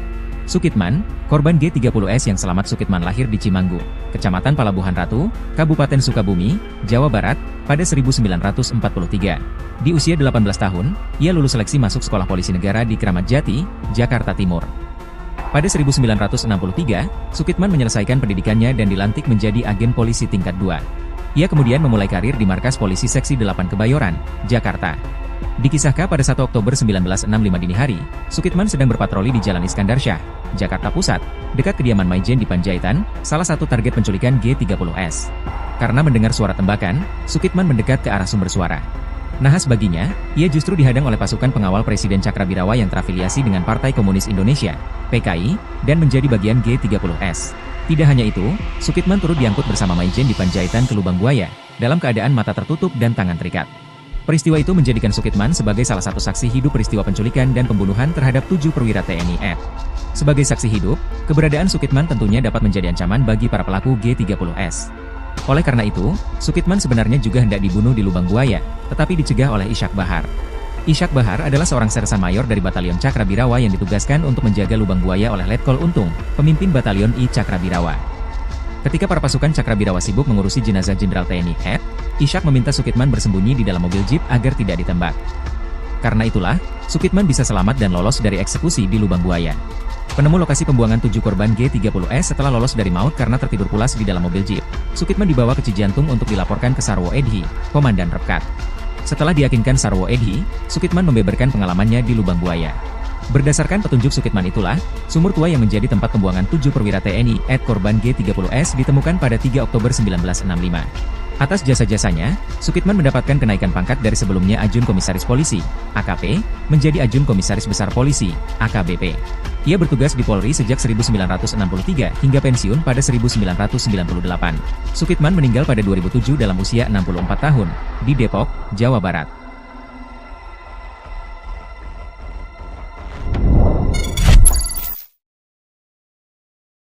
Peristiwa G30S PKI 1965 bisa terbilang hingga saat ini masih misterius siapa tokoh besar yang terlibat di baliknya. Bahkan dinilai dalangnya peristiwa gerakan 30 September G30S pada 30 September 1965 masih belum diketahui. Syam, Letkol Untung, Mayor Soejono, dan Pono dieksekusi mati, sementara Kolonel Abdul Latif dipenjara karena memimpin pasukan G30S. Mereka menolak untuk mengungkap dalang utama dan tujuan G30S hingga akhir hayat mereka. Dilansir dari berbagai sumber, sejumlah teori G30S 1965 pun muncul dari sejumlah sejarawan dan peneliti dari dalam maupun luar negeri. Berikut ini 5 teori G30S menurut Jurnal Sejarah Volume 9, Memandang Tragedi Nasional 1965 secara jernih dikutip dari Kes Bangpol Jogja dan buku Dalih Pembunuhan Massal. Teori yang pertama ini diungkapkan oleh sejarawan Benedict Anderson dan Ruth S. 1 MCHE Pronunciation V. Menurut mereka, G30S berakar dari konflik internal di TNI Angkatan Darat. G30S dinilai sebagai pemberontakan para perwira muda TNI AD di Jawa Tengah yang muak dengan jenderal di Jakarta yang pro-barat. Mereka memandang Jenderal Ahmad Yani dan staf umumnya terlibat korupsi dan mengabaikan bekas anak buah mereka di Kodam Diponegoro, Jawa Tengah. Sejarawan lain, John Rosa, berpendapat perpecahan dalam tubuh TNI AD terjadi menjelang G30S. Setidaknya ada dua faksi yang sama-sama anti PKI, namun berbeda pandangan terhadap Presiden Soekarno. Kemudian teori kedua yakni diduga adanya keterlibatan Amerika Serikat melalui agen rahasia CIA. Peneliti Peter Daleskat dan Jeffrey Robinson berpendapat AS yang saat itu sedang perang dingin dengan Uni Soviet, khawatir jika Indonesia dikuasai oleh komunis. Diketahui, saat itu hubungan Uni Soviet dengan Indonesia cukup dekat, terutama setelah Uni Soviet mengirim senjata untuk membantu Indonesia dalam operasi melawan Belanda. Kedua peneliti itu berpendapat, CIA membantu TNI AD dan memberikan dana untuk menghancurkan PKI dan menjatuhkan Presiden Soekarno. Lalu teori yang ketiga menurut peneliti Indonesia, Nugroho Noto Susanto dan Ismail Saleh dalam buku Tragedi Nasional Percobaan KUP G30S PKI di Indonesia, 1968, menyebutkan bahwa kemungkinan PKI sebagai otak G30S. Menurut teori itu, tokoh PKI memanfaatkan unsur-unsur TNI untuk melancarkan kudeta. Mereka mendasarkan teori ini dari aktivitas PKI pada tahun 1956 hingga 1965. Kemudian lanjut pada teori keempat, dua peneliti Anthony C. Dake dan John Hughes mengungkapkan teorinya yang menyebut keterlibatan Presiden Soekarno dalam G30S. Menurutnya, G30S adalah skenario Presiden Soekarno untuk melenyapkan oposisi yang sebagian besar adalah TNI AD. Lanjut lagi teori yang kelima yakni seorang peneliti Brian May mengungkapkan teori tentang keterlibatan Soeharto dalam G30S. Menurutnya, Soeharto memiliki hubungan dekat dengan Letkol Untung dan Kolonel Abdul Latif. Sebelum G30S terjadi, Kolonel Abdul Latif yang mengetahui rencana itu kemudian melapor kepada Soeharto yang menjabat sebagai Mayor Jenderal TNI AD. Dalam kesaksiannya di persidangan tahun 1968, Kolonel Abdul Latif menemui Soeharto beberapa hari sebelum G30S terjadi. Teori ini juga menyoroti Soeharto yang tidak termasuk dalam daftar jenderal yang diculik, padahal ia adalah panglima pasukan penting di Jakarta. Disclaimer, 5 poin di atas hanya sebatas teori sebagai bahan diskusi, pembelajaran dan bukan kepastian sebenarnya. Dalam G30S tidak pernah terungkap dalam pengadilan hingga saat ini. Pierre Andreas Tendean atau yang dikenal sebagai Kapten Pierre Tendean merupakan salah satu perwira TNI yang menjadi korban keganasan pasukan Cakrabirawa dalam peristiwa gerakan 30 September PKI, G30S PKI, tahun 1965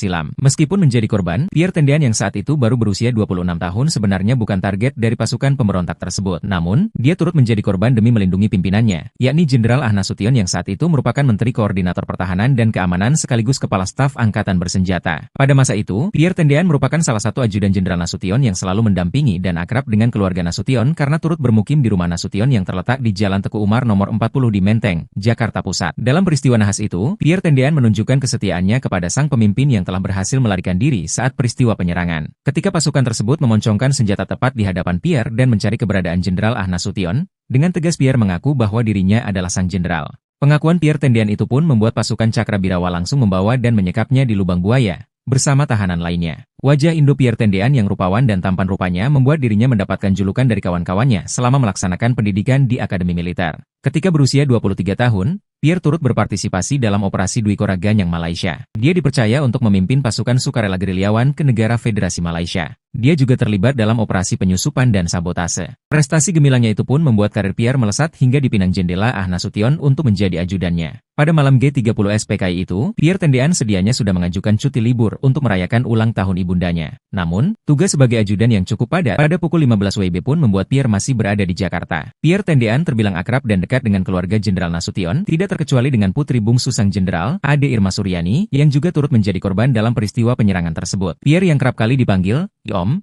oleh anak-anak Jenderal Nasution tanpa sengaja berfoto bersama Ade Irma Suryani pada 1 Juli 1965 di acara pernikahan adik Pierre, Roswiati Tendean di Jakarta. Tak ada yang menyangka pula bahwa momen tersebut juga menjadi yang terakhir bagi Pierre dan keluarga sebelum diculik Cakrabirawa. Misteri kematian Letjen KKO Hartono, Jenderal Loyalis Soekarno yang pernah diminta berantas G30S PKI. Di balik tirai sejarah yang tebal, tersembunyi cerita misterius tentang seorang jenderal yang setia, namun hilang begitu saja dari ingatan bangsa. Namanya adalah Jenderal KKO Hartono, sosok jenderal yang dalam sejarahnya dikenal setia kepada Presiden Soekarno, namun tak pernah diabadikan dalam buku-buku sejarah. Dihimpun dari berbagai sumber, Hartono seorang pria dengan dedikasi yang tak tergoyahkan pada kemerdekaan Indonesia, memainkan peran penting dalam masa-masa gemilang militer Indonesia.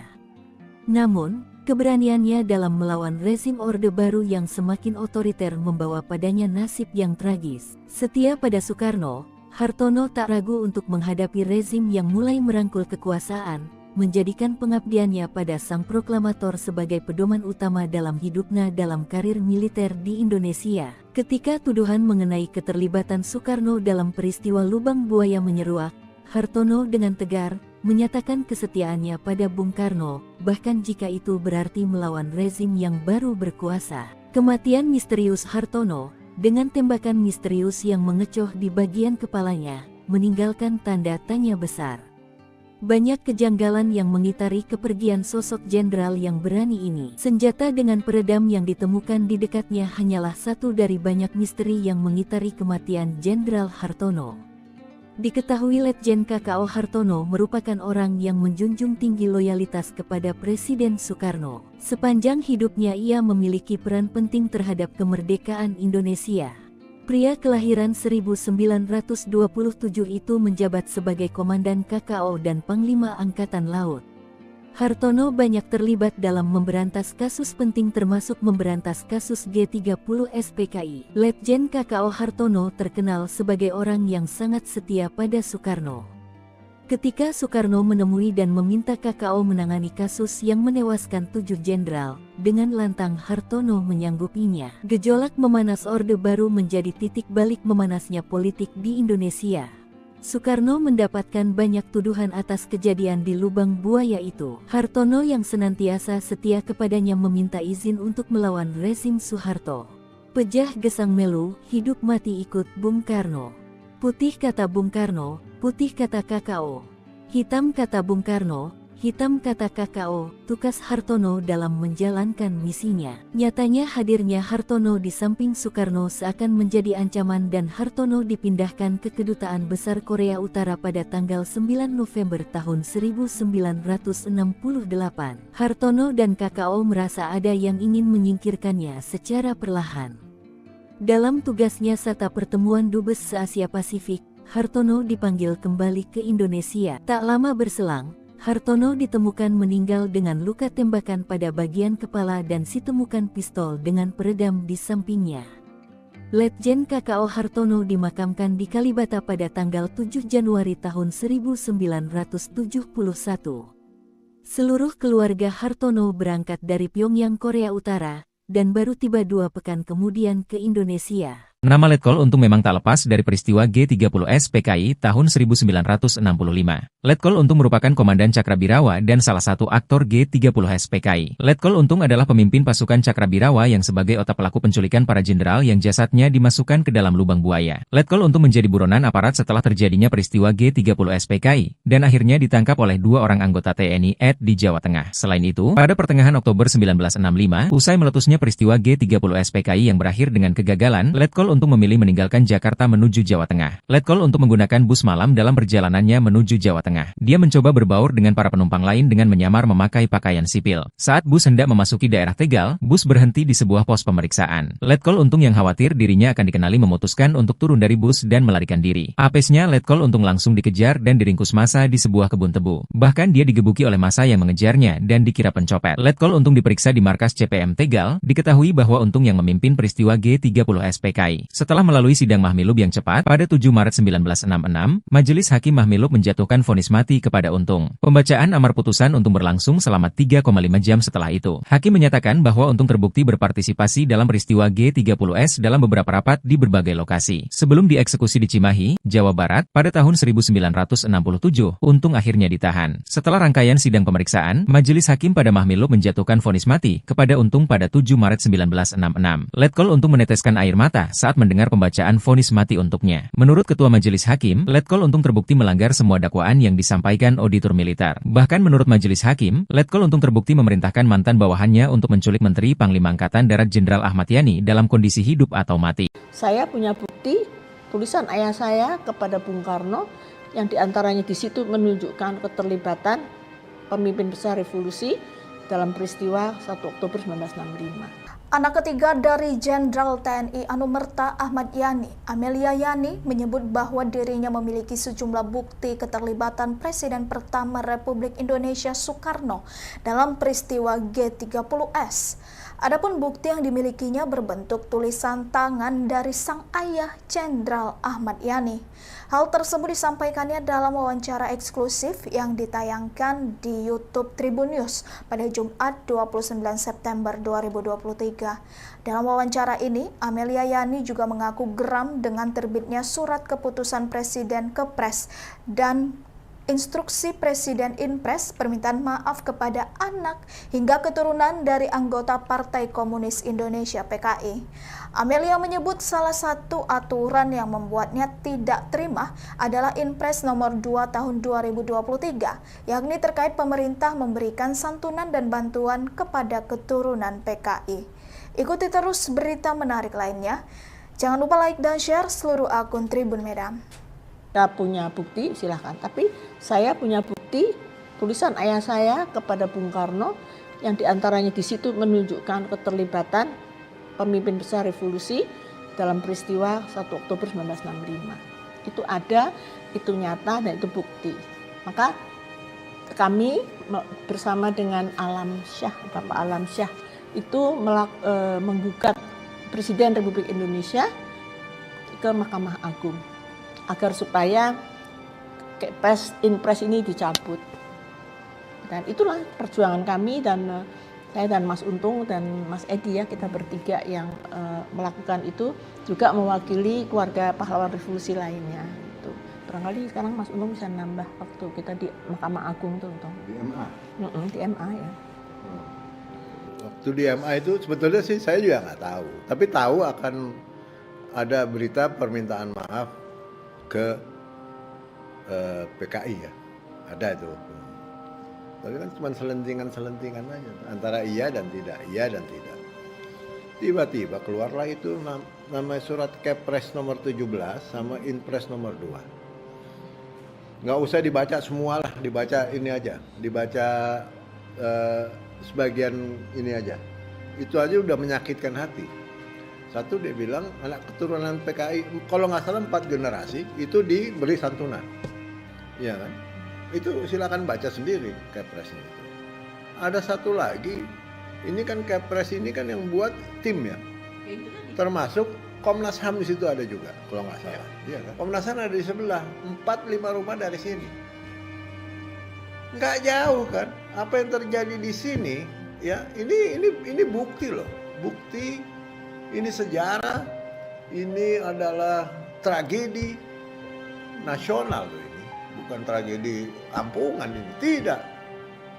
Yang jadi korban jenderal, ada 6 jenderal yang jadi korban, 2 perwira di Jogja, 1 perwira muda di Artendian. Ini ada yang nggak benar kan gitu, ada yang nggak benar. Masa Komnas HAM di sebelah tetangga kita dia nggak tahu di sini ada apa? Dia harusnya periksa dulu dong, cek dulu ya. Momen peristiwa gerakan 30 September 1965 atau yang dikenal dengan sebutan G30S PKI merupakan salah satu peristiwa kelam dalam sejarah Republik Indonesia. Di malam itu, sebanyak 6 jenderal dan perwira pertama Angkatan Darat menjadi korban. Para perwira ini diculik dari kediamannya lalu dibawa ke sebuah daerah bernama Lubang Buaya. Di sana jenazah mereka dimasukkan ke dalam sumur kecil. Mereka ialah Jenderal Anumerta Ahmad Yani, Letjen Anumerta Suprapto, Letjen Anumerta Siswondo Parman, Maijen Anumerta Donald Ishak Panjaitan, Maijen Anumerta Sutoyo Siswo Miharjo, Maijen Anumerta Mas Tirto Darmo Haryono, dan Kapten Anumerta Pierre Tendean. Dilansir dari berbagai sumber, TNI Angkatan Darat menuding PKI sebagai dalang dibalik penculikan para jenderal itu, hingga tersebutlah istilah G30S PKI. Adalah Maijen Soeharto yang berperan dalam situasi krisis tersebut. Saat peristiwa G30S PKI meletus, Soeharto menjabat sebagai Panglima Kostrat. Para perwira tinggi Angkatan Darat menggelar rapat menyikapi situasi penculikan para jenderal pada 1 Oktober 1965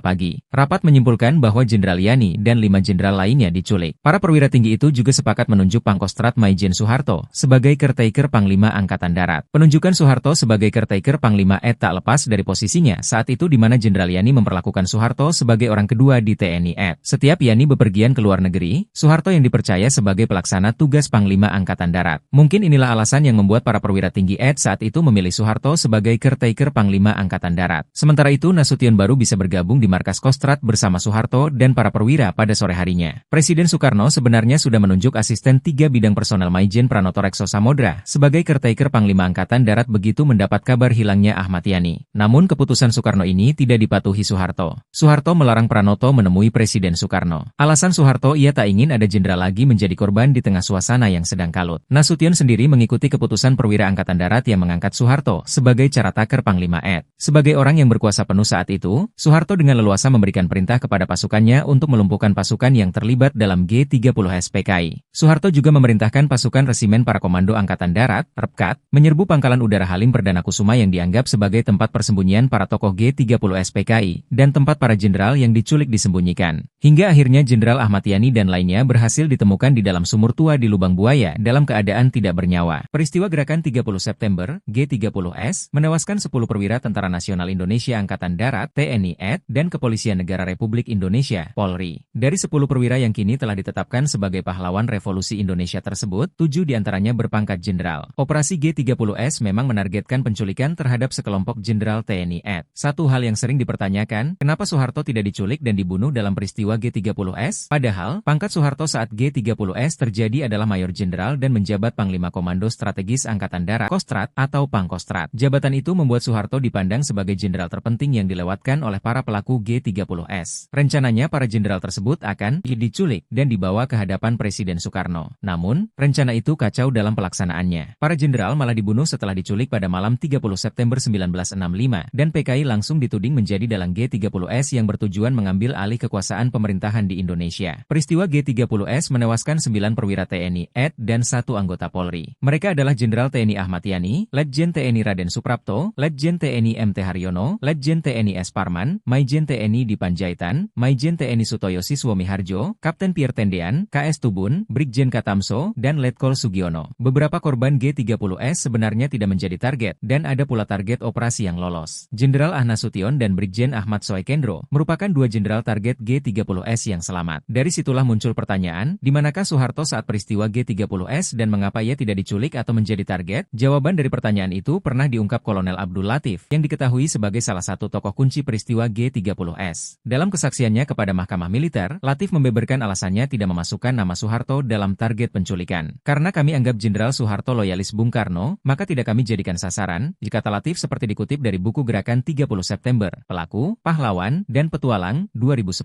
Dapat disimpulkan bahwa Soeharto tidak diculik dan dibunuh oleh PKI, karena dianggap sebagai loyalis Presiden Soekarno dan bukan anggota Dewan Jenderal, sehingga tidak masuk dalam daftar target operasi G30S. Latif juga bersaksi bahwa ia memberitahu Soeharto soal rencana penculikan sejumlah jenderal. Langkah ini dilakukan Latif setelah laporannya tidak ditanggapi oleh Pangdam Jaya Maijen Umar Wirahadi Kusumah dan Pangdam Brawijaya Maijen Jenderal Basuki Rahmat. Soeharto juga mengakui ia bertemu dengan Latif menjelang peristiwa G30S. Namun, kesaksiannya terkait pertemuan itu yang berubah-ubah. Dalam wawancara dengan Der Spiegel pada 19 Juni 1970, Soeharto mengaku ditemui di RSPAD Gatot Subroto oleh Latif pada malam 30 September 1965. Katanya, Latif tidak memberi informasi apa-apa, malah akan membunuhnya saat itu juga. Peristiwa G30S PKI atau Gerakan 30 September 1965 yang didalangi Partai Komunis Indonesia (PKI) menjadi cerita kelam dalam perjalanan bangsa Indonesia. Peristiwa itu menyeret pasukan Cakrabirawa, satuan yang dibentuk khusus untuk melindungi atau mengamankan Presiden RI, saat itu Soekarno dan keluarganya. Nama Cakrabirawa pun tercoreng usai peristiwa penculikan para jenderal pahlawan revolusi. Mereka dianggap terlibat dalam peristiwa itu hingga harus dihukum dan dikutuk karena perbuatannya. Hingga sekarang, pasukan Cakrabirawa masih mendapat stigma buruk di masyarakat karena banyak narasi yang menyudutkan mereka melalui bermacam media. Dilansir dari Tribun Medan Sabtu, 28 September 2024, Sulemi, mantan anggota Cakrabirawa dari Kabupaten Purbalingga termasuk yang beruntung masih diberi nafas panjang. Nasibnya tak berakhir di ujung senapan seperti temannya yang dihukum mati. Meski ia harus merasakan siksa pedih di penjara. Dalam wawancara dengan Tribun, beberapa waktu lalu, Sulemi sempat menunjukkan bekas siksaan yang membekas di tubuhnya saat di penjara Salemba. Tubuh Sulemi sampai harus digotong menuju sel karena tak bisa berjalan usai diperiksa. Sulemi meyakinkan ia tak sedang mengarang cerita. ia hanya menyampaikan pengalamannya. Ia pun siap menanggung risiko atas kejujurannya. Ia selalu membantah tuduhan atas keterlibatannya dengan PKI. Saya lebih baik mati disiksa daripada harus mengakui sebagai komunis, kata Sulemi saat itu. Ia hanyalah seorang prajurit rendah, begitupun teman-temannya sesama anggota Cakrabirawa. Ia tidak mungkin berani mengambil keputusan sendiri untuk menjemput Jenderal Ah Nasution, kecuali atas perintah komandan. Sebagai seorang prajurit, ia hanya melaksanakan perintah untuk kepentingan melindungi negara. Suatu hari di bulan September 1965, Sulemi dan sejumlah anggota Cakrabirawa dikumpulkan oleh Komandan Batalion 1 Kawal Kehormatan, KK, Cakrabirawa Letkol Untung Samsuri. Di situ diumumkan situasi negara sedang gawat. Muncul isu akan ada kudeta dari sejumlah perwira Angkatan Darat pada tanggal 5 Oktober 1965. Isu ini perlu disikapi serius. Cakrabirawa harus siaga untuk melindungi Presiden Soekarno. Terlebih mereka punya tugas khusus untuk melindungi Presiden termasuk dari upaya kudeta. Sulemi termasuk dalam rombongan pasukan yang bertugas menjemput Jenderal Ah Nasution. Pemahaman Sulemi, rombongan pasukannya diperintah untuk menjemput Ah Nasution agar menghadap Presiden Soekarno. Namun, Nasution berhasil lolos keluar dengan melompat pagar. Banyak tak tahu, polisi Sukitman saksi hidup G30S PKI diselamatkan Cakrabirawa Sersan Ishak Bahar. Dalam peristiwa gerakan 30 September, G30S, di Jakarta pada tahun 1965, ada sosok polisi bernama Sukitman yang terlibat secara tidak sengaja. Dihimpun dari berbagai sumber, Sukitman adalah seorang polisi muda yang sempat ikut diculik ke lubang buaya di Cipayung, Jakarta Timur, bersama para jenderal TNI AD. Sukitman tidak hanya menjadi saksi hidup peristiwa G30S, tetapi juga berperan dalam penemuan sumur tua di lubang buaya, yang menjadi lokasi pembuangan 7 jenazah anggota TNI AD korban G30S. Sukitman, korban G30S yang selamat Sukitman lahir di Cimanggu, Kecamatan Palabuhan Ratu, Kabupaten Sukabumi, Jawa Barat, pada 1943. Di usia 18 tahun, ia lulus seleksi masuk Sekolah Polisi Negara di Kramat Jati, Jakarta Timur. Pada 1963, Sukitman menyelesaikan pendidikannya dan dilantik menjadi agen polisi tingkat 2. Ia kemudian memulai karir di Markas Polisi Seksi 8 Kebayoran, Jakarta. Dikisahkan pada 1 Oktober 1965 dini hari, Sukitman sedang berpatroli di Jalan Iskandar Syah, Jakarta Pusat, dekat kediaman Maijen di Panjaitan, salah satu target penculikan G30S. Karena mendengar suara tembakan, Sukitman mendekat ke arah sumber suara. Nahas baginya, ia justru dihadang oleh pasukan pengawal Presiden Cakrabirawa yang terafiliasi dengan Partai Komunis Indonesia, PKI, dan menjadi bagian G30S. Tidak hanya itu, Sukitman turut diangkut bersama Maijen di Panjaitan ke lubang buaya, dalam keadaan mata tertutup dan tangan terikat. Peristiwa itu menjadikan Sukitman sebagai salah satu saksi hidup peristiwa penculikan dan pembunuhan terhadap 7 perwira TNI AD. Sebagai saksi hidup, keberadaan Sukitman tentunya dapat menjadi ancaman bagi para pelaku G30S. Oleh karena itu, Sukitman sebenarnya juga hendak dibunuh di lubang buaya, tetapi dicegah oleh Ishak Bahar. Ishak Bahar adalah seorang sersan mayor dari Batalion Cakrabirawa yang ditugaskan untuk menjaga lubang buaya oleh Letkol Untung, pemimpin Batalion I Cakrabirawa.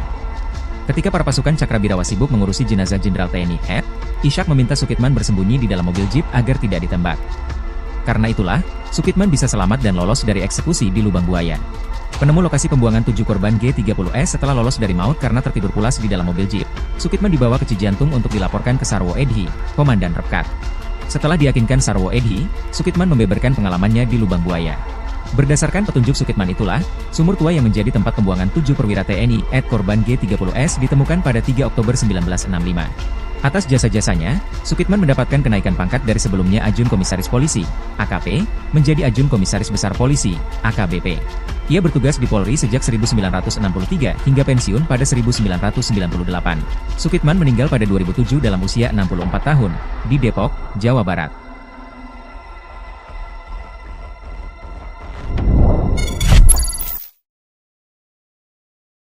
Peristiwa G30S PKI 1965 bisa terbilang hingga saat ini masih misterius siapa tokoh besar yang terlibat di baliknya. Bahkan dinilai dalangnya peristiwa gerakan 30 September G30S pada 30 September 1965 masih belum diketahui. Syam, Letkol Untung, Mayor Soejono, dan Pono dieksekusi mati, sementara Kolonel Abdul Latif dipenjara karena memimpin pasukan G30S. Mereka menolak untuk mengungkap dalang utama dan tujuan G30S hingga akhir hayat mereka. Dilansir dari berbagai sumber, sejumlah teori G30S 1965 pun muncul dari sejumlah sejarawan dan peneliti dari dalam maupun luar negeri. Berikut ini 5 teori G30S menurut Jurnal Sejarah Volume 9, Memandang Tragedi Nasional 1965 secara jernih dikutip dari Kes Bangkol Jogja dan buku Dalih Pembunuhan Massal. Teori yang pertama ini diungkapkan oleh sejarawan Benedict Anderson dan Ruth E1 MCHE Pronunciation V. Menurut mereka, G30S berakar dari konflik internal di TNI Angkatan Darat. G30S dinilai sebagai pemberontakan para perwira muda TNI AD di Jawa Tengah yang muak dengan jenderal di Jakarta yang pro-barat. Mereka memandang Jenderal Ahmad Yani dan staf umumnya terlibat korupsi dan mengabaikan bekas anak buah mereka di Kodam Diponegoro, Jawa Tengah. Sejarawan lain, John Rosa, berpendapat perpecahan dalam tubuh TNI AD terjadi menjelang G30S. Setidaknya ada dua faksi yang sama-sama anti PKI, namun berbeda pandangan terhadap Presiden Soekarno. Kemudian teori kedua yakni diduga adanya keterlibatan Amerika Serikat melalui agen rahasia CIA. Peneliti Peter Daleskat dan Jeffrey Robinson berpendapat AS yang saat itu sedang perang dingin dengan Uni Soviet, khawatir jika Indonesia dikuasai oleh komunis. Diketahui, saat itu hubungan Uni Soviet dengan Indonesia cukup dekat, terutama setelah Uni Soviet mengirim senjata untuk membantu Indonesia dalam operasi melawan Belanda. Kedua peneliti itu berpendapat, CIA membantu TNI AD dan memberikan dana untuk menghancurkan PKI dan menjatuhkan Presiden Soekarno. Lalu teori yang ketiga menurut peneliti Indonesia, Nugroho Noto Susanto dan Ismail Saleh dalam buku Tragedi Nasional Percobaan KUP G30S PKI di Indonesia 1968 menyebutkan bahwa kemungkinan PKI sebagai otak G30S. Menurut teori itu, tokoh PKI memanfaatkan unsur-unsur TNI untuk melancarkan kudeta. Mereka mendasarkan teori ini dari aktivitas PKI pada tahun 1956 hingga 1965. Kemudian lanjut pada teori keempat, dua peneliti Anthony C. Dake dan John Hughes mengungkapkan teorinya yang menyebut keterlibatan Presiden Soekarno dalam G30S. Menurutnya, G30S adalah skenario Presiden Soekarno untuk melenyapkan oposisi yang sebagian besar adalah TNI AD. Lanjut lagi teori yang kelima yakni seorang peneliti Brian May mengungkapkan teori tentang keterlibatan Soeharto dalam G30S. Menurutnya, Soeharto memiliki hubungan dekat dengan Letkol Untung dan Kolonel Abdul Latif. Sebelum G30S terjadi, Kolonel Abdul Latif yang mengetahui rencana itu kemudian melapor kepada Soeharto yang menjabat sebagai Mayor Jenderal TNI AD. Dalam kesaksiannya di persidangan tahun 1968, Kolonel Abdul Latif menemui Soeharto beberapa hari sebelum G30S terjadi. Teori ini juga menyoroti Soeharto yang tidak termasuk dalam daftar jenderal yang diculik, padahal ia adalah panglima pasukan penting di Jakarta. Disclaimer, 5 poin di atas hanya sebatas teori sebagai bahan diskusi, pembelajaran, dan bukan kepastian sebenarnya. Dalam G30S tidak pernah terungkap dalam pengadilan hingga saat ini. Pierre Andreas Tendean atau yang dikenal sebagai Kapten Pierre Tendean merupakan salah satu perwira TNI yang menjadi korban keganasan pasukan Cakrabirawa dalam peristiwa gerakan 30 September PKI, G30S PKI, tahun 1965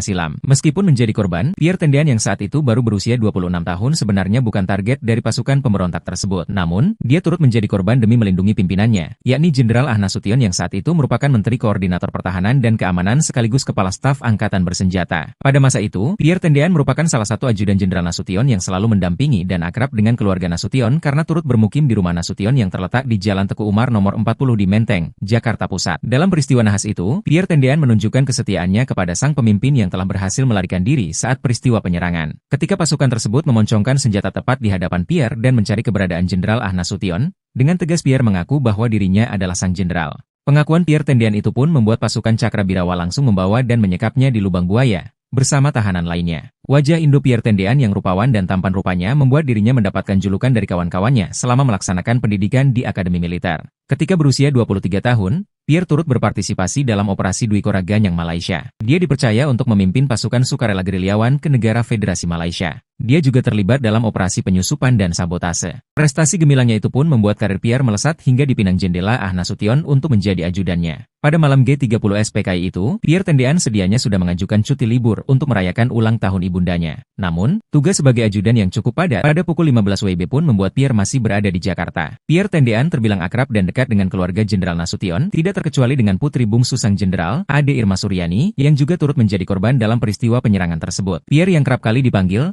Om oleh anak-anak Jenderal Nasution tanpa sengaja berfoto bersama Ade Irma Suryani pada 1 Juli 1965 di acara pernikahan adik Pierre, Rose Wiyati Tendean di Jakarta. Tak ada yang menyangka pula bahwa momen tersebut juga menjadi yang terakhir bagi Pierre dan keluarga sebelum diculik Cakrabirawa. Misteri kematian Letjen KKO Hartono, Jenderal Loyalis Soekarno yang pernah diminta berantas G30S PKI. Di balik tirai sejarah yang tebal, tersembunyi cerita misterius tentang seorang jenderal yang setia, namun hilang begitu saja dari ingatan bangsa. Namanya adalah Jenderal KKO Hartono, sosok jenderal yang dalam sejarahnya dikenal setia kepada Presiden Soekarno, namun tak pernah diabadikan dalam buku-buku sejarah. Dihimpun dari berbagai sumber, Hartono seorang pria dengan dedikasi yang tak tergoyahkan pada kemerdekaan Indonesia, memainkan peran penting dalam masa-masa gemilang militer Indonesia. Namun, keberaniannya dalam melawan rezim Orde Baru yang semakin otoriter membawa padanya nasib yang tragis. Setia pada Soekarno, Hartono tak ragu untuk menghadapi rezim yang mulai merangkul kekuasaan, menjadikan pengabdiannya pada sang proklamator sebagai pedoman utama dalam hidupnya dalam karir militer di Indonesia. Ketika tuduhan mengenai keterlibatan Soekarno dalam peristiwa Lubang Buaya menyeruak, Hartono dengan tegar menyatakan kesetiaannya pada Bung Karno, bahkan jika itu berarti melawan rezim yang baru berkuasa. Kematian misterius Hartono, dengan tembakan misterius yang mengecoh di bagian kepalanya, meninggalkan tanda tanya besar. Banyak kejanggalan yang mengitari kepergian sosok jenderal yang berani ini. Senjata dengan peredam yang ditemukan di dekatnya hanyalah satu dari banyak misteri yang mengitari kematian Jenderal Hartono. Diketahui Letjen KKO Hartono merupakan orang yang menjunjung tinggi loyalitas kepada Presiden Soekarno. Sepanjang hidupnya ia memiliki peran penting terhadap kemerdekaan Indonesia. Pria kelahiran 1927 itu menjabat sebagai Komandan KKO dan Panglima Angkatan Laut. Hartono banyak terlibat dalam memberantas kasus penting termasuk memberantas kasus G30 SPKI. Letjen KKO Hartono terkenal sebagai orang yang sangat setia pada Soekarno. Ketika Soekarno menemui dan meminta KKO menangani kasus yang menewaskan 7 jenderal, dengan lantang Hartono menyanggupinya. Gejolak memanas Orde Baru menjadi titik balik memanasnya politik di Indonesia. Soekarno mendapatkan banyak tuduhan atas kejadian di Lubang Buaya itu. Hartono